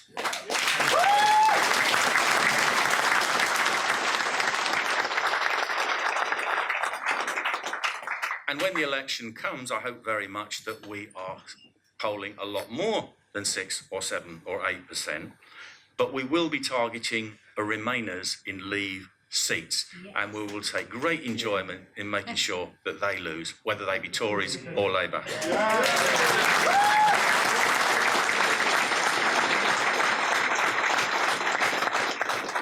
It is a very difficult thing to do, to revive a party like this and make it an electoral force in politics again. We don't have any big money. The Tories have big money from big business. After all, they can sell them peerages and knighthoods. We can't, and I wouldn't want to do that anyway. They get big money from them. Labour has big money from the trade unions. We don't have any big money source. We rely on the money from our members, from the general public, and it's true, 1 or 2 generous donors, but that is absolute peanuts compared to the money that that Labour and Tories actually have. Let me move on to Brexit. And it was their attitude, the EU's attitude to this, of course, was exemplified by Mr. Tusk this week. If you saw, I think it was on BBC One, or I'm not quite sure, BBC 1 or 2 last week, a series on Monday of 10 years of turmoil in the European Union. Mr. Tusk then referred in an interview to your stupid referendum. That's what he thinks of people who exercise their vote to decide whether they want to be part of the European Union or not. Their referendum was stupid, and of course those people who voted to leave must be stupid. Oh, and worse than that, of course, yesterday he came out with a special place in hell must be reserved for Brexiteers. I'm a demon! Well, actually, to be fair, he did say a special place in hell is reserved for Brexiteers without a plan. Now, I did have a plan, which I published, so I think that I've got a get out of jail or a get out of hell free card. I can't speak for the other parties, but at least I had a plan. But this shows you the utter arrogance and contempt of the people that we are dealing with in Brussels. And of course, if he wants to talk about hell, well, heaven, of course, has borders, and it has a very strict admittance policy.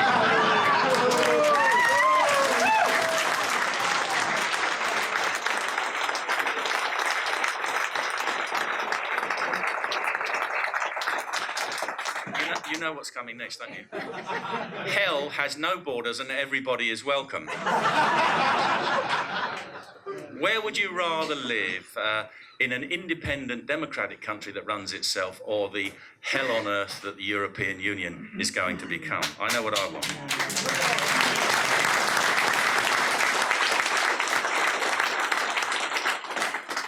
So what's happened regarding Brexit? Well, I did write a book about this in 2014 called The Road to Freedom, and I said that's when the referendum was a promise. And let's not forget why we'd had the promise of a referendum. It was because that UKIP had built itself up as an electoral threat over the previous 22 years or so, and Mr. Cameron was forced to offer a referendum. And I said what would happen, and this isn't because I'm a genius, political genius, this is because I understand how our establishment works and how the EU thinks. And I, having spent the last 15 years there almost, and I said that if there was a referendum and Leave won, then the political establishment would work with the EU to do everything they possibly could to delay it, impede it, and overturn the result. Was I right or wrong? Yeah.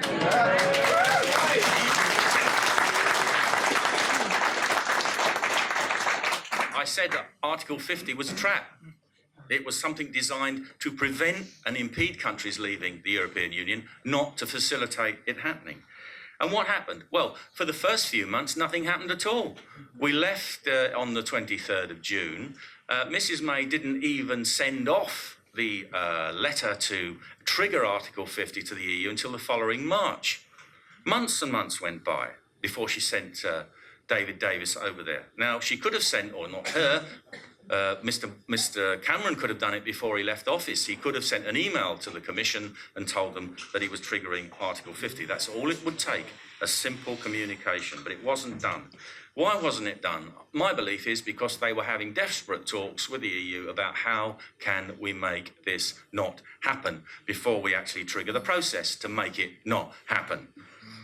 When they finally did turn up, of course, they have gone about it completely the wrong way. Now, you've all negotiated something with somebody sometime, haven't you? Whether in your marriage or your friendship or your business or your job.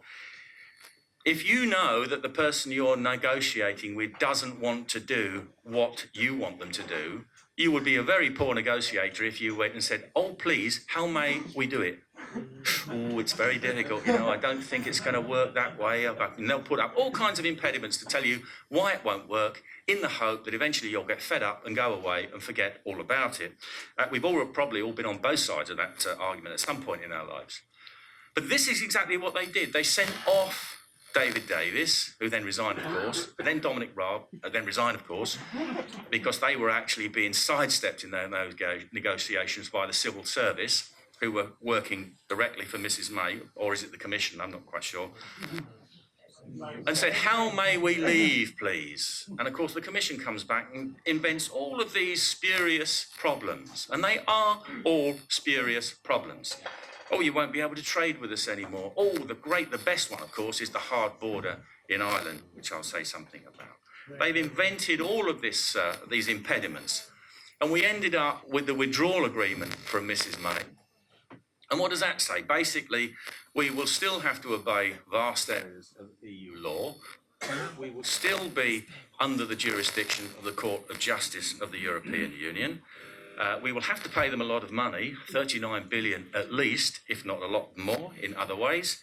And of course, they had this Irish backstop, which means that Northern Ireland basically stays in the European Union, and we can't actually pull out. Once we sign that treaty, if that's what happens, we don't have the right to pull out. It is subject to a tribunal, and that tribunal can say you can't leave because we haven't negotiated the kind of trade deal or future relationship agreement that they think is right and proper. This whole thing has been deliberately betrayed, absolutely deliberately. And let me tell you what I think the game plan is.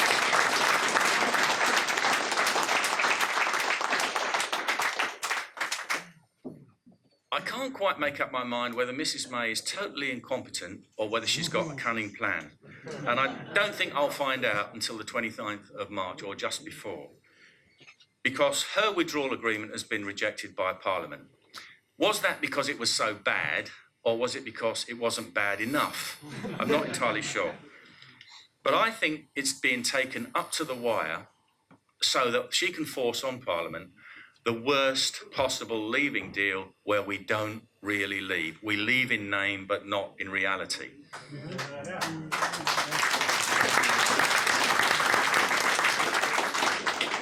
And what would that achieve? It puts it back, as I said in my book 4 or 5 years ago. If they can put the whole thing back long enough until we get into the next general election, Tory and Labour can say, "Oh, it was all a big mistake, very sorry, we're going back in." We are in a position, in the withdrawal agreement that they're actually talking about, and which we may well find we have, we're in a similar position for countries who haven't yet joined the European Union, but are fulfilling conditions that will be required so that they can join. And we're going to be kind of doing the same thing in reverse. We'll go out, but like we're preparing to come back in again. And I believe that's what they're preparing. But of course, vital to them to be able to do that is if UKIP disappears off the political scene, because we are the only opposition. If they can get rid of UKIP, who is going to stop it happening? A few Tory rebels who will always go along with the party anyway, when the final push comes to shove, or a few heroic Labour MPs who actually want to leave the European Union, and they will probably be deselected and replaced with momentum candidates anyway. UKIP has to stay on the political scene. Now, I'll quickly say, if you were going to leave the European Union, how would you do it? Well, what we should have done, if we had a patriotic Prime Minister and a patriotic government, the week after the referendum, we would have passed a bill to repeal the European Communities Act 1972. We would then have left under our law, not their law.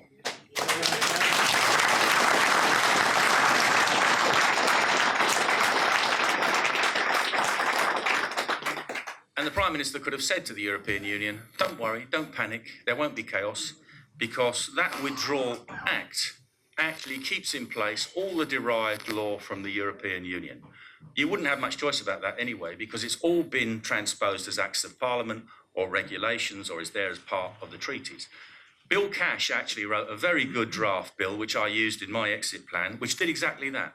Keeps in place all the law, so nothing changes. And then what you do is you go to the EU and you say, after 43 years, thousands of directives and regulations, the EU, I looked on an EU website, there was about 170 odd thousand bits of legislation, every jot and tittle of everything. You can't repeal that or amend it in 2 years. It's impossible. It's a long process to do that. But what you would say to them is, we are now going to prioritise repealing and amending in our timescale and according to our priorities. Number one, trade. You can have continued tariff-free trade, or we can go on WTO terms. Your choice, not ours, because you're the ones who've got to decide. What do you want? Think about it for a week. We'll come back and you tell us what you want to do.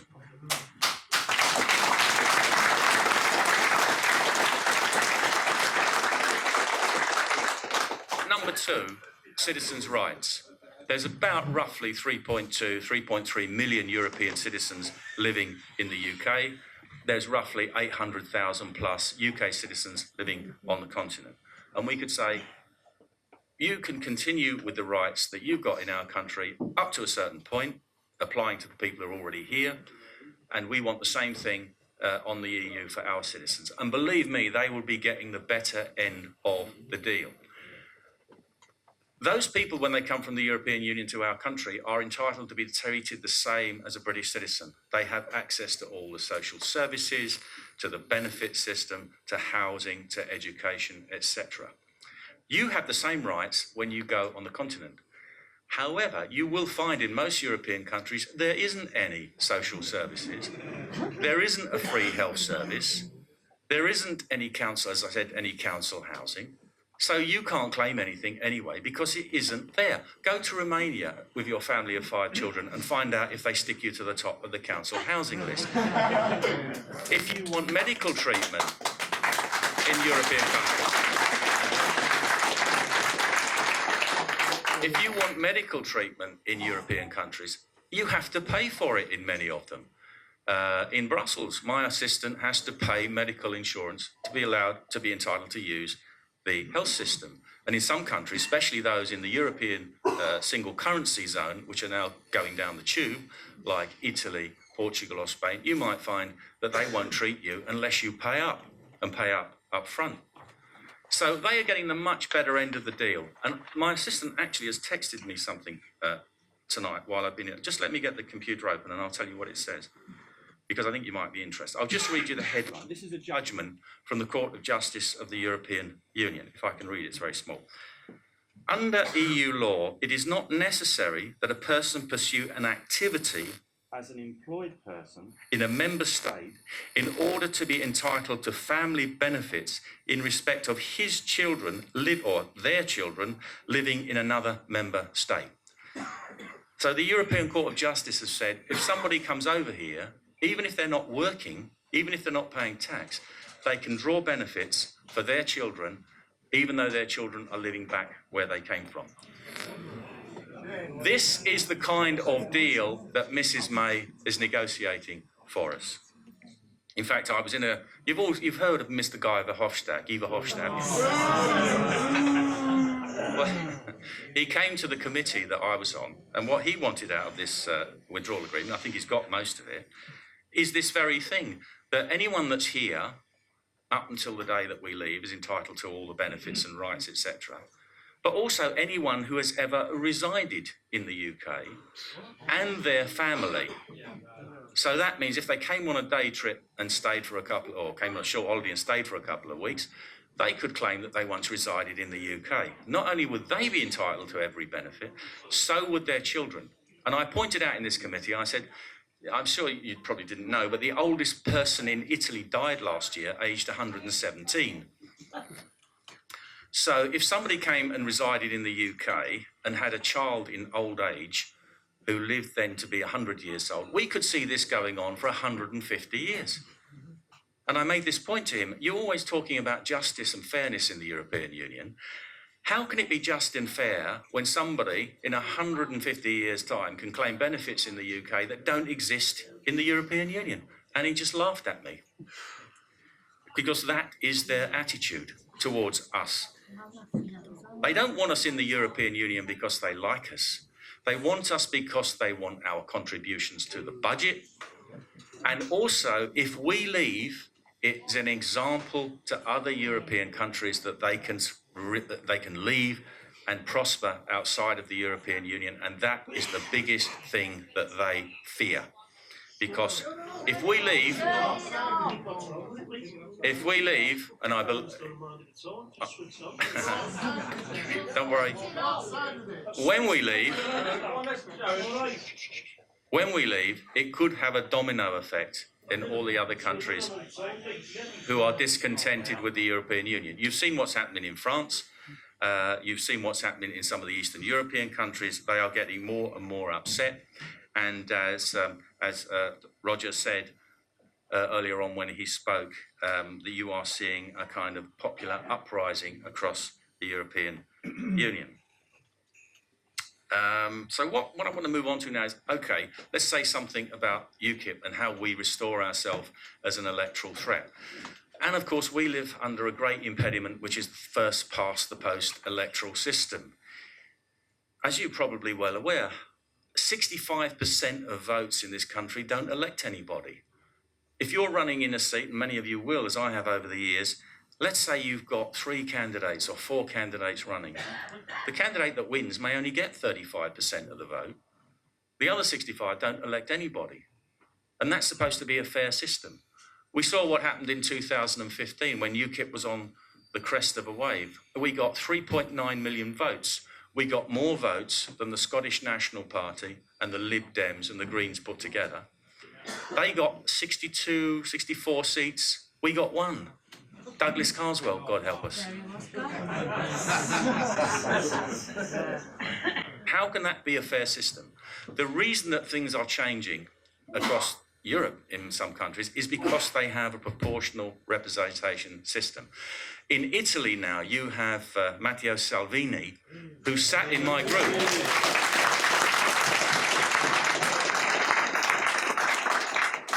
He was an MEP in my group a few years ago.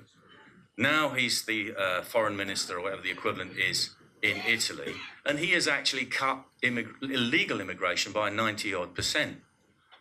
That's because they have a fair voting system and the Italians get what they vote for, whereas we don't get what we vote for. And this brings me on to our policies. Now, back in September, we published our interim manifesto, Policies for the People. And believe me, that was an intensive amount of work to distill down research about that thick from a brilliant researcher that we've got who doesn't like to have his name mentioned because he's very modest. But I sat in an office with him for about 3 weeks as we went through that research and distilled that down into a number of what I thought were key policies that would appeal to ordinary people. And it has been complemented by some of the previous speakers, so I won't go in detail through the manifesto. Liz, my assistant's got some here, or you can get it from the website and you can download it. But the idea behind all of those policies, as Roger said earlier on, is are they in the national interest? Are they democratic? And that's a key thing. Any policy that I've published as a manifesto, the first overriding factor is it in the national interest? Is it in the interest of ordinary British people? Manifestos are quite long, and somebody made the point, very few people ever actually read them. And the longer they are, as we found to our cost in the past, the more journalists will plough through them in order to find some point to attack people on. In a TV programme, it tends to be anoraks and journalists who read them. You still have to have them, but my view is you keep them to general policies, general principles that you can argue around, because anybody that gets elected to a government, and I don't think I'm going to be Prime Minister in all honesty one day, I want to steer UKIP in a direction where it can get enough votes to have an influence in Parliament, and who knows what's going to happen in the future. But you have to have policies that are constructed for the benefit of the population at large. Our policies now are constructed for the benefit of international banks, people who want big business, who want unlimited immigration, because they don't have to pick up the social bill from the people who cannot work for the pitifully low wages that people are forced to work for from other countries, poorer countries. And policies, of course, are devised by the Labour Party, who are Marxist ideologues. And God help us, if they ever get power, it'll probably make Venezuela look like a booming economy.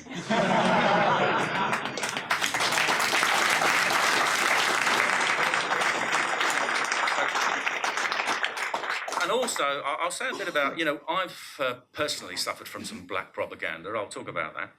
And UKIP suffered from some black propaganda. So I thought, well, how do we reach out to ordinary people and tell us what we're about without having a great big long policy document? I've done this little leaflet, which everyone who's a member of UKIP will get one shortly in our magazine, and they will be available from head office. They're not really for putting through doors, they're for handing out to people who are interested on street stalls and for our activists to read. And what I've done there is to set out a statement of principles. And what I've said is that, and I'll go through them one by one very briefly, UKIP is a patriotic party that believes in national democracy, political democracy, and economic democracy. Let me explain what that means. First of all, about UKIP's history.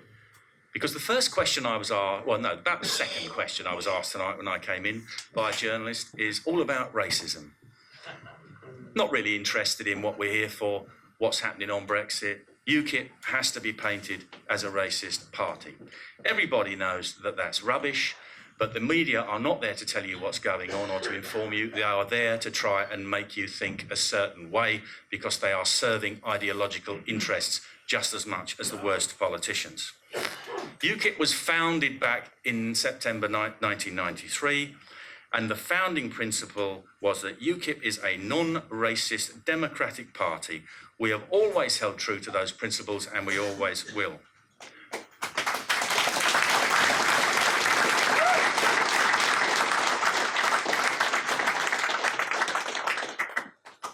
We are a patriotic party because we believe that our government should put the interests of our people first.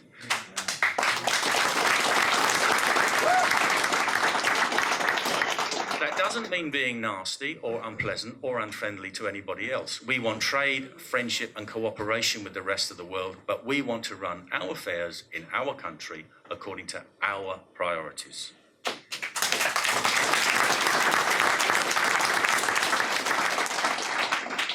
Let me very quickly hit on those three principles. National democracy. Well, Abraham Lincoln's definition of democracy is probably the best one there's ever been. Government of the people, by the people, for the people. What we've had in this country increasingly since 1972 is government of the people, by the EU, for the EU.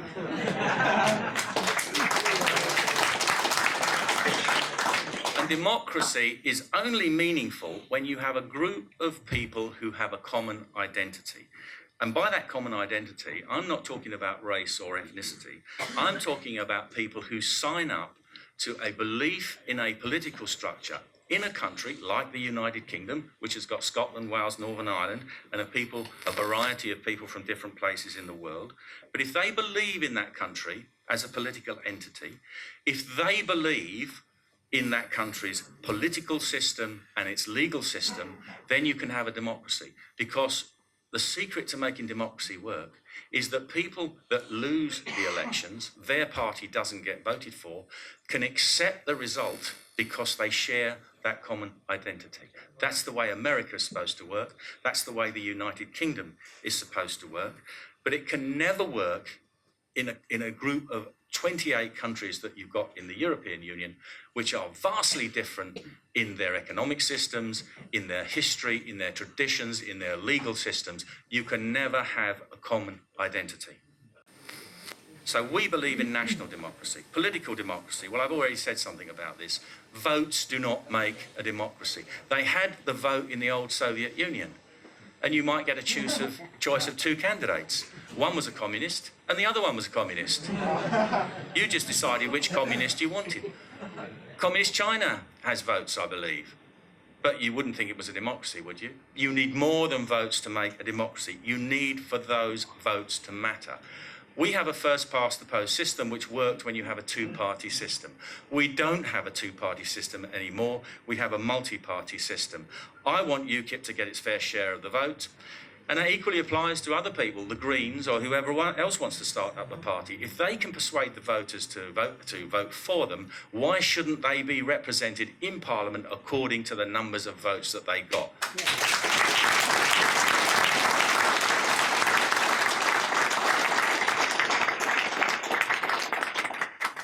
Economic democracy. What does that mean? Well, we believe in UKIP in free trade as much as possible, where that's fair and equitable. Now, outside of the European Union, we can regain our seat on the World Trade Organization, which we had to give up to the EU in 1972. We will be free to make our own trade policies. And you hear a lot about trade deals. Oh, people think you can't trade without a trade deal. Not true. Excuse me, just let me have a drink. You don't need trade deals to trade. The WTO has spent the last 40 years or more negotiating internationally down tariffs, financial tariffs on goods. The EU is a bit of an anomaly around the world because it retains some tariffs outside. That's because it's not a free trade area, it's a customs union. Its job was always to be protectionist. It now protects German car manufacturers, French, Italian, Greek farmers, and that's why they keep tariffs on those type of imports from outside. So we believe in free trade as much as possible, but only where it's fair. The economy must be run for the benefit of all the people. I had this discussion with an economist friend about who are total free traders, and I tell me, answer me a question which they haven't been able to do yet. How do you trade fairly and freely with China, which has millions upon millions of cheap labour and can call in slave labour when it needs it? How can you compete with them? And we have people now, there is a 5-minute walk from the train station to my office. It is not uncommon for me to see 3 rough sleepers and 2 beggars and variations of those figures in that 5-minute walk. We have got people now who simply cannot afford to live. They want to work because there is a figure I know I saw quoted in London, 30% of the rough sleepers have employment of some kind, but they don't earn enough money to actually be able to afford a roof over their head of the most modest kind. You tell me how that is fair and equitable. So yes, we want free trade, but again, we have to have trade and an economic system that is in the national interest, and that means everybody.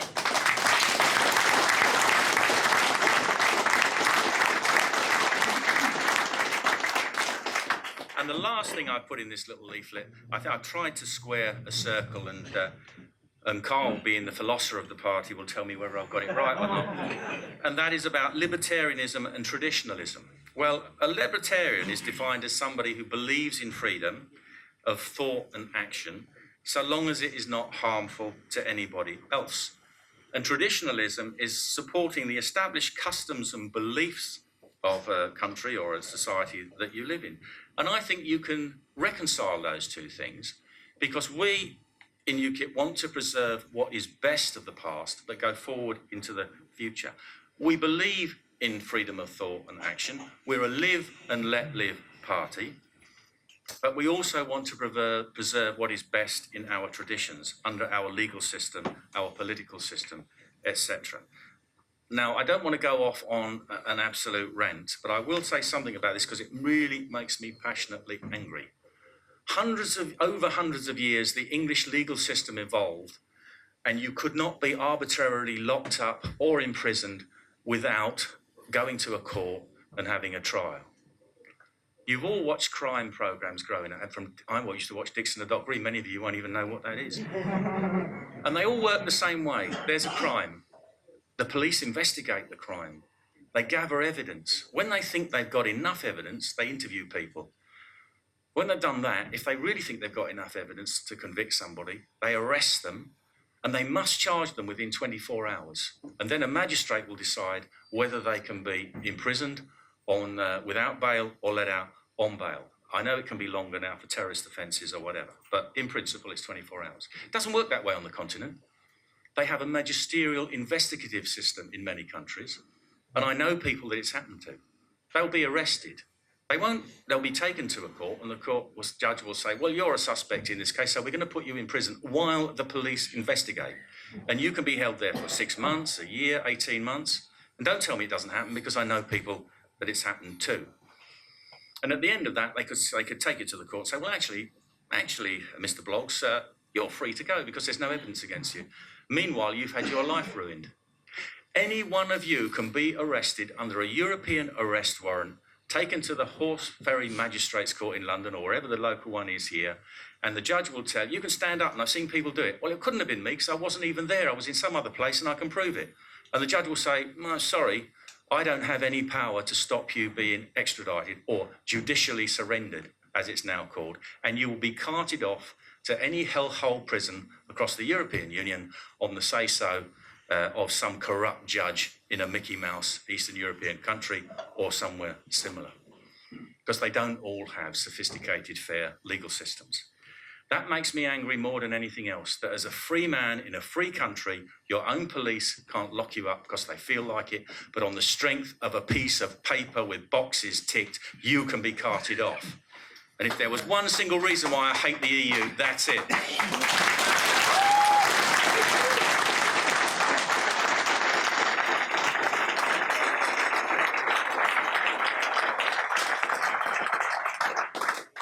I'm going to try and wind up as quickly as I can.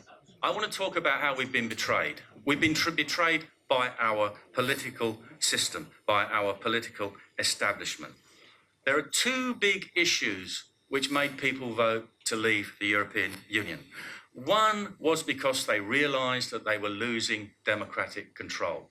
They realised after being lied to for the previous 40-odd years that our government, our MPs elected to Parliament who form the government, no longer control the laws that are made over us. They come from the European Union. And I can tell you that because I sit in the European Parliament, I watch this stuff come out every month, and don't try to tell me, I'm sure nobody here will, but some people do, that the European Parliament is democratic. It's not. Our laws are made elsewhere. That was one reason. And the second reason that brought that home to people more than anything was mass, uncontrolled immigration. When people see that our own government cannot control who can or cannot come into the country, and indeed doesn't have any will to do it anyway. I'll say a bit about that in a second, but I want to say something about the media, the mass media. When I was about 8 years old, it was the Cuban Missiles crisis was going on, and I became aware that things were going on in the world. About 10, I started watching the news bulletins, documentaries, interesting things going on. You know, there was the Cold War, the Cultural Revolution. How many people here remember the Cultural Revolution? 1968. I was 14 then. And I got very interested in in news and current affairs, and I watched it over the years. Only when I got involved in politics at the age of 38 and I was involved in stories, did I actually realise how much you are misled, how stories are manipulated, and how you're lied to. And it was shocking. And now I don't even read a newspaper. I switch the news bulletins on in order to see the headlines. Where's the latest terrorist atrocity? Where's a volcano blew up? Who's been murdered? And then I turn over to something else, because you are being fed a diet of propaganda all the time.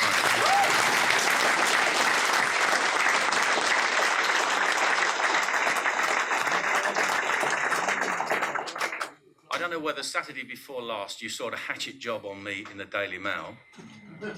A reporter was sent by the Daily Mail thousands of miles to the Philippines, 200 miles north of Manila, so that he could interview my wife's family out of the blue and pretend that he was interested in my career and what they did and how we got together, how we got married 31 years ago. They sent him up there. It must have cost thousands of pounds to try and dig some dirt on me. They couldn't find any, so they did their crap hatchet job anyway. And they haven't stopped yet, I'm sure. Whatever you read about me in the newspapers, don't believe it. It won't be true. We don't.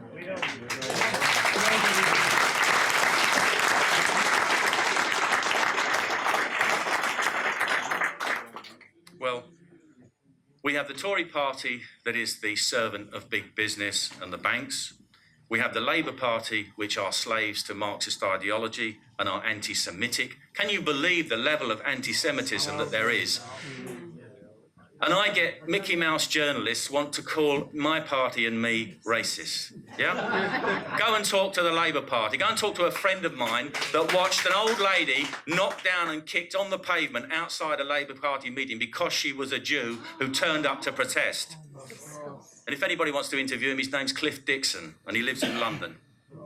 That's what's going on in our country, and the media misrepresent everything. So what do we do about it?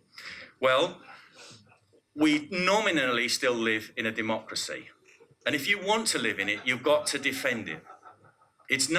Some people ring my office when there's an election on and say, there's no candidate, there's no UKIP candidate. I said, are you a member? No. Have you ever sent us any money? No. Well, why do you think there should be then? It's not a social service. If you believe in your country, you've got to do something to defend it. You've got to either join the party, send money to the party, or be a candidate. And as been said to you tonight, you can be a candidate in the local election, you can be a candidate in the general election.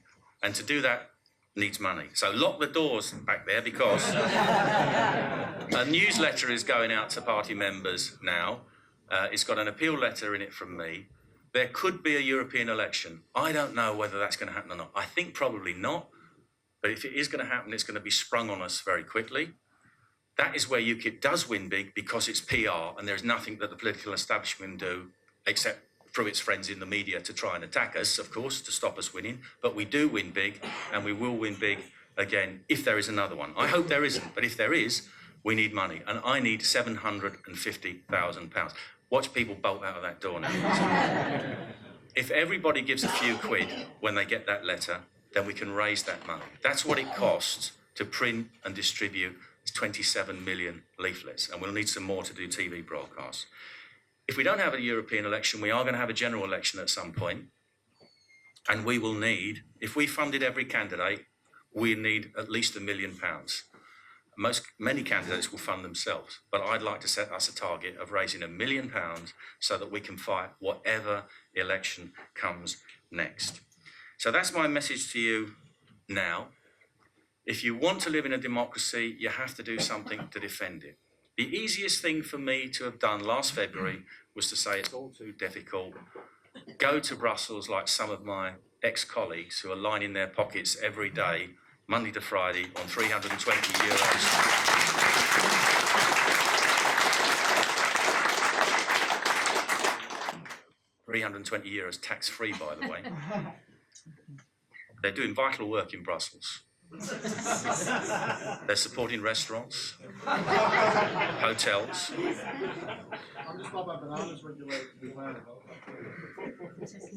But I'm here. As I said, the easiest thing for me would be to do nothing. I'm old, I'm tired, I'd like to retire. I can't at the moment because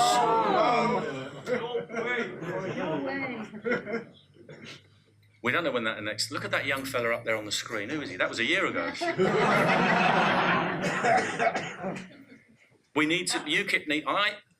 UKIP should not be what it was in danger of becoming, which is a cult built around one person.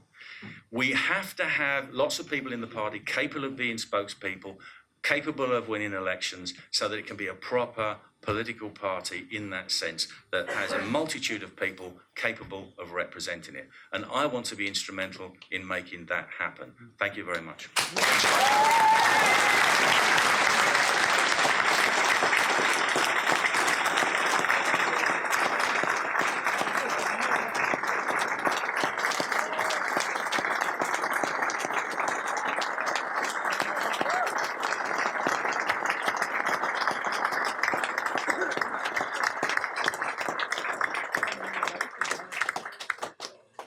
Thank you. We've got just a small presentation to make. When UKIP visited Wigan last week, they went away with some Uncle Joe's mint balls and a pie. Well, I looked at Bolton. What comes from Bolton? There was an elephant and pig's trotters. So we haven't got the trotters, but we have got the elephant. So Gerard, we have a presentation. It does say Bolton, but it's not Henry Bolton. Can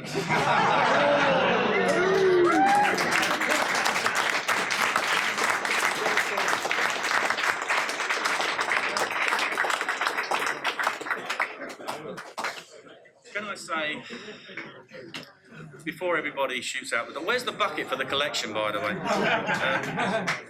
What I'd like to say is that I've just been presented with this very nice mug. Elephants are one of my favourite animals, by the way, so thank you very much. I like their lifestyle. If I was going to come back, I'd like to come back as an elephant. And of course, we have just had a magnificent cheque given to us for £1,000 from the book.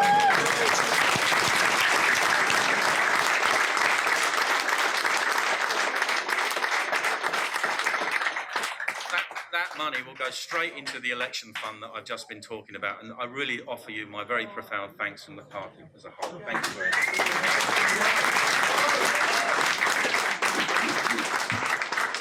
So we're going to have a break. There's some pasties coming round, and we'll be coming back here at 10:15 for question and answer. There is a donation bucket going round, so please give as much as you can. All that money which will be donated is going to fund Shaun's campaign this year. Thank you. Ladies and gentlemen, thank you everybody for the donations. We have collected £320.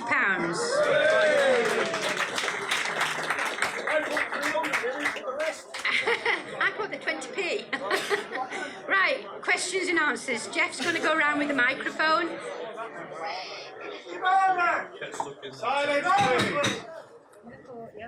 I have a question. Okay, whether it's relevant or not, I'm not sure. But if I was a Muslim, would I be allowed to join UKIP? Just ask this Muslim here. Hang on, right. Just ask this Muslim here. Right, I have one more question. If I was a member of the BNP, right, and my father, my family had fought for this country and died to defend it against Hitler and other people, would I be allowed to join UKIP? Who are you addressing your comment to, your question Well, to? I'm addressing to Gerard, or to anybody who wishes to answer it. Thank you. Yes, of course, any Muslim is welcome to join UKIP if they want to. I've said time and time again on every platform where I've been asked about this, including on the mainstream media, my problem is with the ideology, not with individual people, and of course not everybody follows the ideology to, in fact, it's a jumble, it's a mishmash of nonsense anyway, so people take what parts of it they want to follow. My problem is with the fundamentalist interpretation of the ideology. Your second question is, no, you wouldn't be allowed to join if you've been a member of the BNP. Let me explain why. We are the only party that has a list of prescribed parties where people, if they've been a member of that party, cannot join UKIP. That rule can be waived, but that would be a very unusual thing to do. And the reason that we have those prescriptions was to protect us, because right from the start, when we formed the party back in '93, the danger was that we would be infiltrated. And other parties don't take that precaution, as you're probably well aware. There were councillors for Labour, there were councillors for the Tory party who had been former members of the BNP or the National Front. Back in 1997, in the general election then, we were blown out of the water in that election because one of the close associates of the then leader, who was his PhD student, was revealed on a Channel 4 programme to be a member of the BNP, and he'd infiltrated us. Now, he wasn't actually a member of the party, but he was very close to the leadership. There are different rules apply to us than other people. Nobody is attacking Labour or Tories because they've got ex-BNP members. If we let one BNP member in, we are the ones that will be attacked and our reputation will be blackened, as it happens anyway. Also, the BNP its roots and origins are in neo-Nazism. There is no question about that. That is wrong. Let me explain why. Do you remember back in the 60s, Colin Jordan, who formed a neo-Nazi party? His right-hand man was John Tyndall. John Tyndall's right-hand man was Nick Griffin. Their roots and origins go back into neo-Nazism. That's just a historical fact. I understand that a lot of people joined the BNP, including Tommy Robinson, for example, because they weren't aware of those roots and origins. They were just looking for a political party to join. So People do change. but we have to protect ourselves. Now, as you're probably well aware, I have said that I personally wouldn't mind Tommy Robinson being allowed to join. Tommy Robinson told me, and it's in his book, that he joined the BNP because he didn't know what they were, but he was looking for a political party. He was quite young. Joined the BNP, paid him a year's membership, went along to a meeting with a black friend, and they wouldn't let the black friend in. So I thought, this is not the party for me. Walked out, but he'd already paid a year's membership. I understand that that kind of thing happens to people, but we have to protect ourselves. You've seen what has been happening recently. A perfectly democratic party, someone like me who spent 26 years of their life trying to promote a democratic party that wants to get their country's independence back, is painted as far right. Racist. Yeah, oh, absolutely. Yeah, certainly. Certainly I'm painted that way. That isn't true. But we have to protect ourselves. And there are people from parties like that can't get anywhere under their own steam, but try to infiltrate parties like ours. Don't you think, excuse me, don't you think it's time we started to stop this ridiculous thing called racism, Nazism and fascism and Islamophobia? And stopped it in its tracks because it's a load of crap, it's a load of lies, and it's demonising decent people. And I think I've been doing that because... But the BNP... But the BNP... The BNP, forget Nick Griffin. Sorry, please, excuse me. I have to have my say here. The people in the BNP, I was in the BNP, okay? And I was in the Labour Party prior to that. I was in the Labour Party, my dad was a miner, and I supported the Labour Party all my life. I was a member of the committee on the Labour Club. I believe Labour was for the working class people, and I was for Labour. Until I came across a guy called Tony Blair. Okay, now that changed my mind on Labour. Now, my wife was a social worker in childcare 30 years ago to 40 years ago. And I came across this Muslim grooming business then, but I did not know at the time what it was. I just knew that these Muslims, or Pakistanis, were after these children in the care home. We're actually taking the tiles off the roof to get at the children in the care home. Okay? Now, my wife, who was at work at the time, called the police. The police did not want to know. Okay? So she rang me, and me and my son went round to confront 8 Pakistanis. He threatened to kill us, to burn our house down, and to do a lot of other things to us. But we stood our ground, and we got rid of them.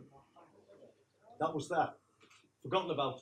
Then years later, several years, I came across this guy called Griffin, who I'd never met, never heard of him. The BNP, I'd never heard of. But I seen him on Channel 4. He'd done a underground attack on it. And I realised that what that man was saying was the truth. Okay? And that interested me in the BNP. And that is why I got interested in the BNP. And I joined the BNP because I knew that man was speaking the truth. What was before him, I had no idea. Okay? I wasn't really interested. I was interested in what he was saying, which was the truth, and what he was doing, which is what I agreed with. Okay, so I joined the BNP. Now I'm a racist, now I'm a Nazi, now I'm a fascist, now I'm an Islamophobe. Okay, and I cannot join UKIP. I'm not calling you that. I'm not calling you that. I'm not calling you that. That's what I am. But yet you will let the people who abuse those children join UKIP.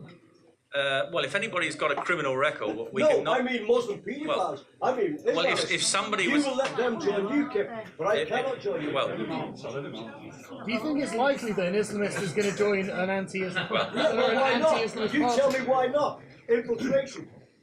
I don't go on to our next question. Yeah, sorry, I haven't got a lot of time. Okay, sorry. No, no, you, I have to bring that up. I apologise for taking your time. right, no, you're not, don't apologise. Don't apologise. I do. Don't apologise. But it's inside me. It's I understand. And I have to speak it. Yeah, I understand your position and what you're saying. And I want to join UKIP. Right, well... And I want to stand for UKIP, and I can't.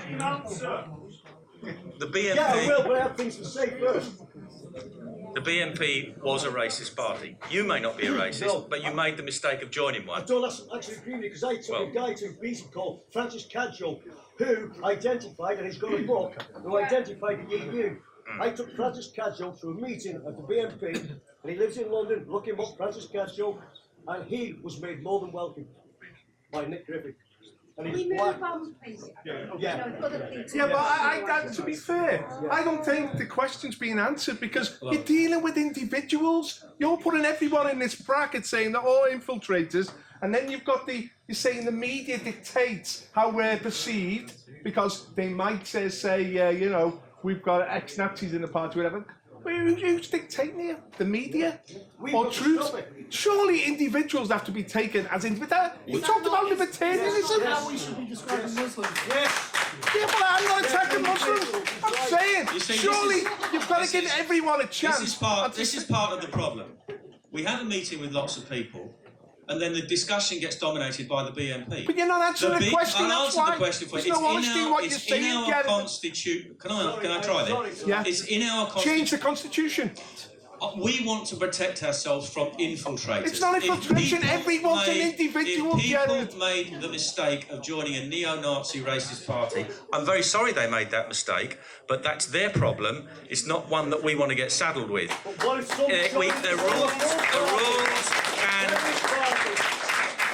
The rules can be changed in individual cases. So if you've got somebody who can write in and say, well, I was a member, but this is the circumstances and why I should be given a waiver of the rule, that doesn't come to me. That's got to go to the chairman and the NEC of the party who make that decision. I can't make that arbitrary decision. You're just butchering the issue again. No, I'm not. I'm giving you a straight answer. I'm going to treat people as individuals and say, what do you believe in? You might look at he hasn't. Because listen, I have been a member of every political party. And I can't join UKIP because I was a member of one party for a small amount of time. Same here. Correct. Now that to me is absurd. It's absurd. I would do a hell of a good job. It might be absurd to you, but we now have a meeting of a lot of people and it's being dominated by a discussion because you're not answering the question. You're denying what you're saying. You're saying you're a party that stands for liberty and you don't stand for liberty. Well, you're excluding people on the wrong basis. You see, this is... Move on, please. Too many questions. I'll be honest with you. I've just been honest with you. We don't want ex-members of the BNP. Flatly, is that okay? UKIP are not a libertarian party. They don't believe in liberty. They don't believe that people can change. We have the right to protect ourselves, and we are going to protect ourselves from people that we don't want in the party. Now, on what basis is that? if you're gonna continually shout me down, you're illustrating the point, aren't you? I've answered your question. I have.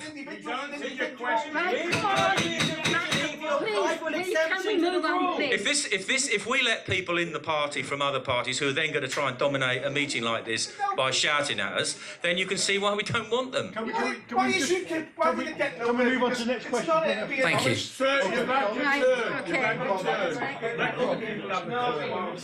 Okay, thanks to the panel for some really interesting talks tonight. You know, I think everybody who's spoken deserves a round of applause tonight. My question is this. Sorry? I've got two very short questions, if I may. The first question is, it's quite clear that social media and people like Carl are bringing the message of UKIP to huge, vast numbers of people. Yeah, with millions of followers on the YouTube channels. If you add them all together, all the people who are on the sort of in the centrist movement, as I think most of us here are, they probably count more than the people who watch the BBC, which is a great thing. How can, first part of the question is, how can UKIP capitalise on that and get more people switched onto the great arguments that people like Carl make and other YouTubers out there? And is there a plan to help do that? And if I may, just very short second question, is there a plan in UKIP to look towards decentralising the control at the top level of UKIP? Decentralising control of what? Decentralising the party control so that the actual control of the national executive becomes much more decentralised as opposed to a centralised movement. Right. Two questions there. First of all, there's two elements to the first question. There's the message and how you get the message out. It's all very well saying things if you can't get it out to people, which is why I was so pleased why Carl Benjamin, Paul Joseph Watson, Dankula have joined, and I hope we get some more people like that. He can answer the question about how you get the message out. In terms of decentralising control, no. We are a serious professional organisation. We aspire to be. You cannot have a lot of people going off and doing their own thing around the country and saying and doing things which will bring us into disrepute. You have to have centralised control. Having said that, branches have a great deal of autonomy. We want them to get on with the job of raising candidates, raising money, fighting elections. And we can't control them because they're out there doing that, and we can't control everything and don't want to. But they must be controllable, because if they're not, then you will get people join who will behave like that, who will go to public meetings the way that we've just seen, and they will bring us into disrepute. The biggest argument for not having ex-members of the BNP, I think, were given to you by those two gentlemen there.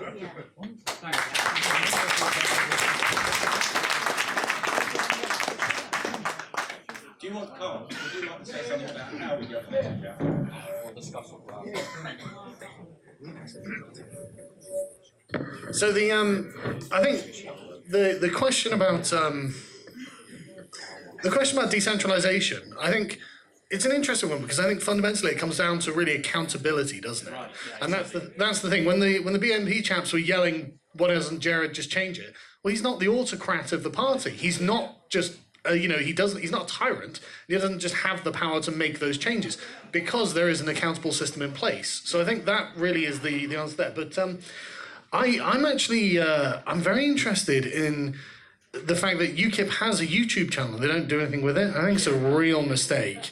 I'm actually thinking about setting up some kind of podcast or something like that for it. I won't personally be on it because I've got enough to do. But basically, if you know anyone who's good, get them to get in contact, because something will end up getting set up. Because at the end of the day, we're never going to get fair coverage from the media.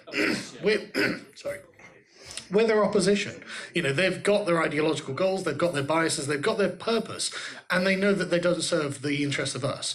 So we've got to oppose them on their own ground. But luckily, we actually have the ability to do that now. So it's something that it's coming, I promise. Thank you.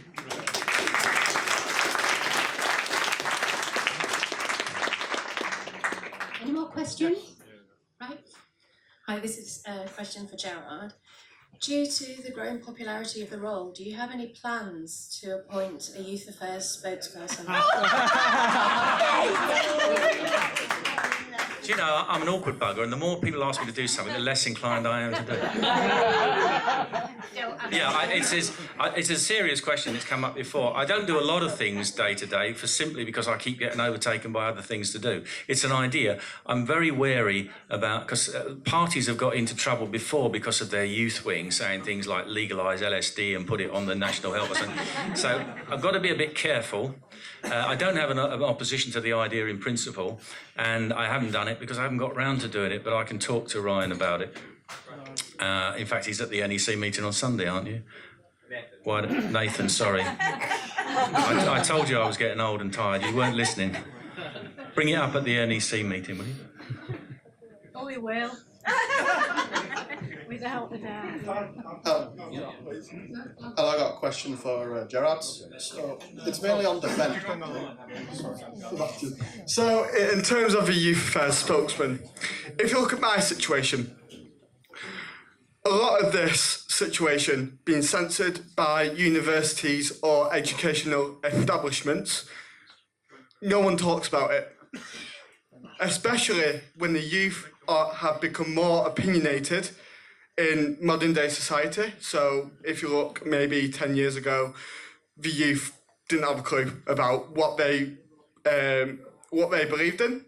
But now we are in an age where people are becoming more opinionated, they're becoming more educated, and if educational establishments believe this to be wrong, then we need to stand up to that. And the only way for us to do that is to have a youth affairs spokesman who speaks on behalf of the youth and get this issue sorted. So yeah.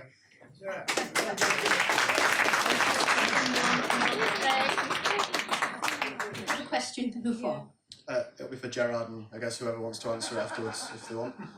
Right, so it's mainly on defence. So coming from a family that has spent a lot of time in the military through the past, and again I do speak to a lot of Americans, so maybe kind of comes in on that a bit.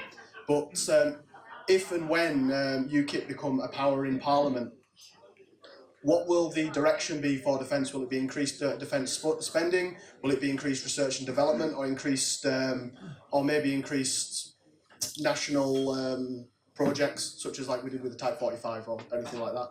And then the second, just the double barrel on that, it kind of features into a little bit.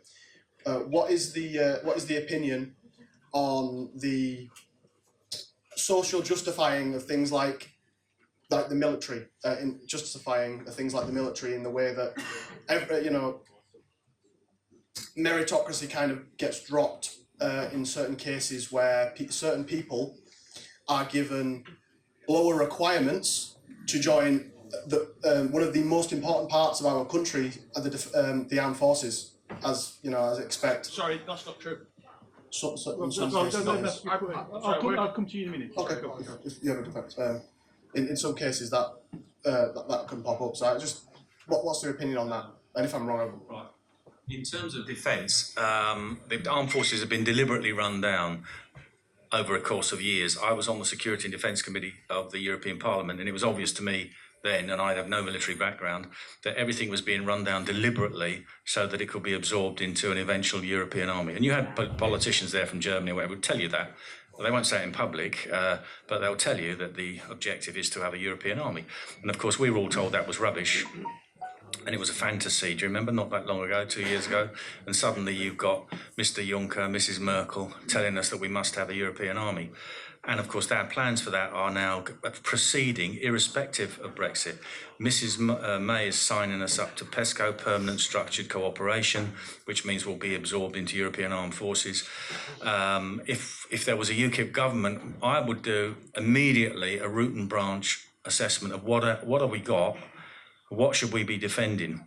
We certainly shouldn't get involved in wars at the behest of the Americans. We should think, what's our national interest now? We really need to get, we haven't got an empire anymore. Forget that. Look what our real national interests are. What have we got to defend them with? What do we need and how we build it up? So we'd certainly want to spend more money on our defence forces. Going on to your second question, I think, if I've understood it, lower requirements for recruits. Was that what you were saying? It was my belief, it may be incorrect as I may have been pointed out. Well, I don't know that it applies in the army. Certainly I saw something recently that saying the fire service now has got a lower... What I'd like to see is that people who've been in the armed force and indeed social service, they're not on the top pay salaries, so we need to give them some other social recognition. How about more points when they get on the housing system? How about getting to the front of the queue when they go to the hospital? So, what you can't give them in money, you give them in recognition and some other kind of benefit. And actually, instead of soldiers being frightened to walk down the streets in their uniform in case they get attacked by people, citizens of our country, allegedly, who don't approve of our armed forces, we should actually be protecting them, making them proud of that. And there should be no ex-servicemen sleeping on the streets.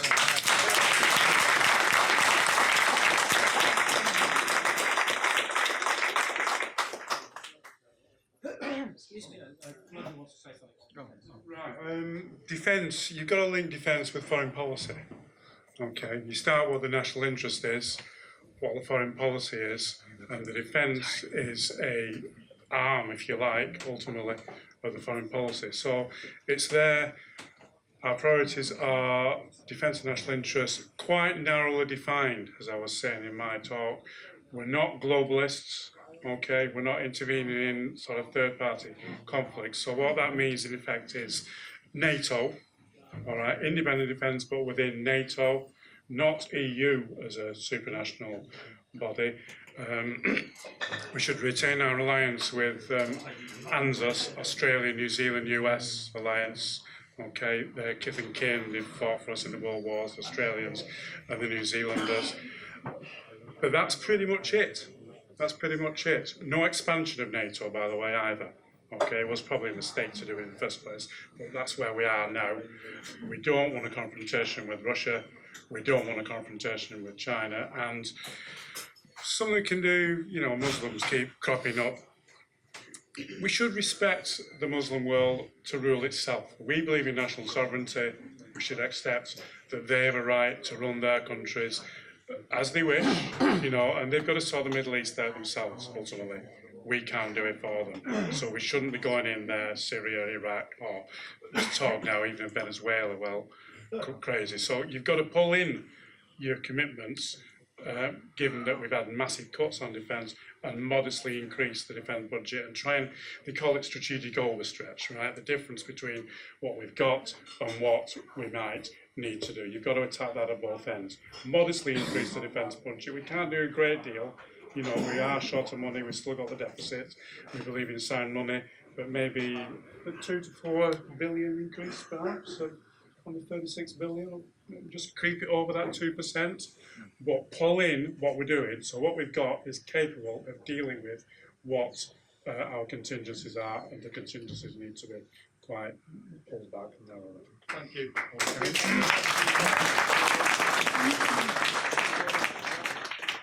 We probably need to wind up soon. It's 11 o'clock, but there is something I wanted to mention which I forgot in my speech, so if I can just quickly talk about it. I hit on immigration and said that we wanted to control it. As you're probably well aware, this is one of the most densely populated countries in the world. Certainly it's about the second most densely populated in Europe. We seem to vie with Holland. And if you take out places like Malta and the Vatican City, we are the second or the first most densely populated country in the world. And yet we're still bringing in 1 million people every 3 to 4 years, and we've been doing that for a very long time. It's simply unsustainable. The population back in about when Blair took over was about 58 million. It's now at least 66 million that we know of, and it's going up all the time, and it will be by probably the middle of this century up to 70 to 80 million at least. In fact, more than that, I would guess. You think that's bad? And you keep getting Mrs May telling you that she's going to control it.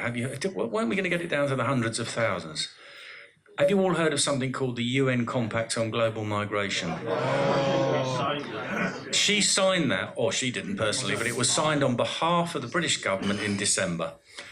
And what that says, basically, is it's going to make it much easier for people to come into Europe, because this is going to be the European Union signed up to this as well, and under the Lisbon Treaty it can sign up to treaties in its own right.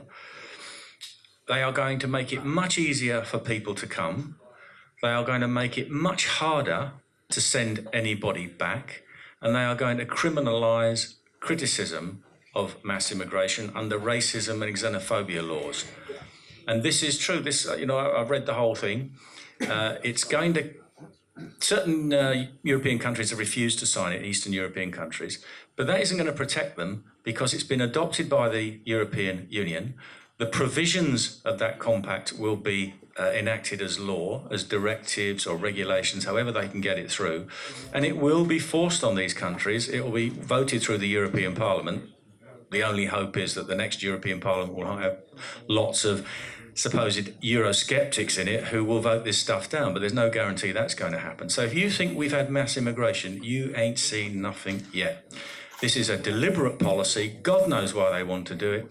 If you really wanted to help these people in these countries, you would try to do something about helping their economic situation so they don't actually have to leave, because we can't blame them for wanting to get out of these countries, because those countries which have always been poor are now becoming even poorer. They're being ground into the dust by the international banks and whatever that want to control their resources, and they don't care about their well-being any more than they care about anybody else's.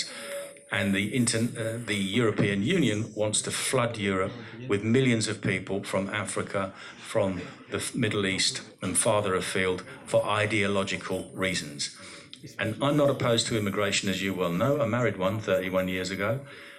And if you talk to migrants who've come to this country, who've settled here, whether they be migrants or second or third generation migrants, most of them will tell you they want to live in a country that has got a managed immigration system and not open borders.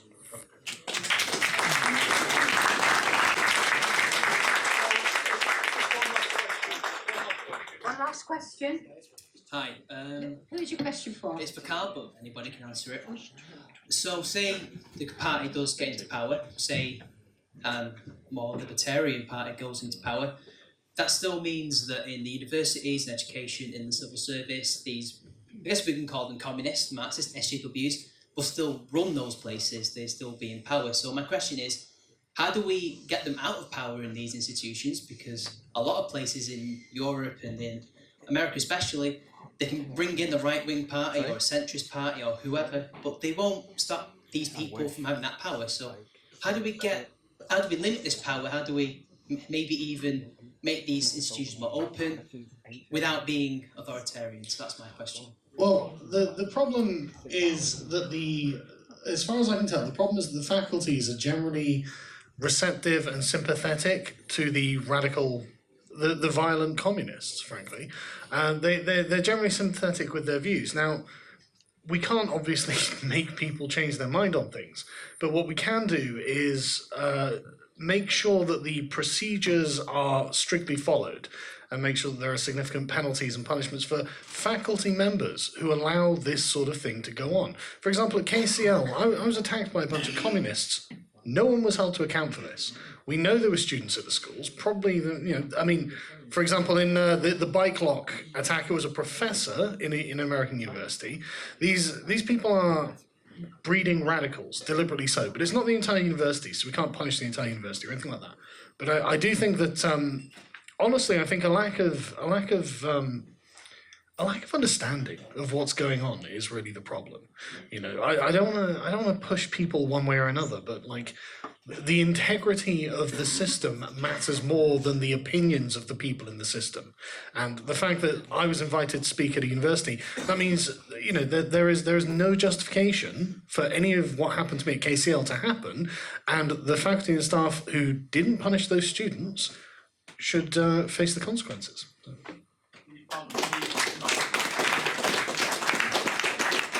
So that's, I'm going to close the meeting now. So can I just thank everyone for attending? I hope you've enjoyed this evening. Can we have a big round of applause for the people who's been speaking? And also for all the bar staff this evening.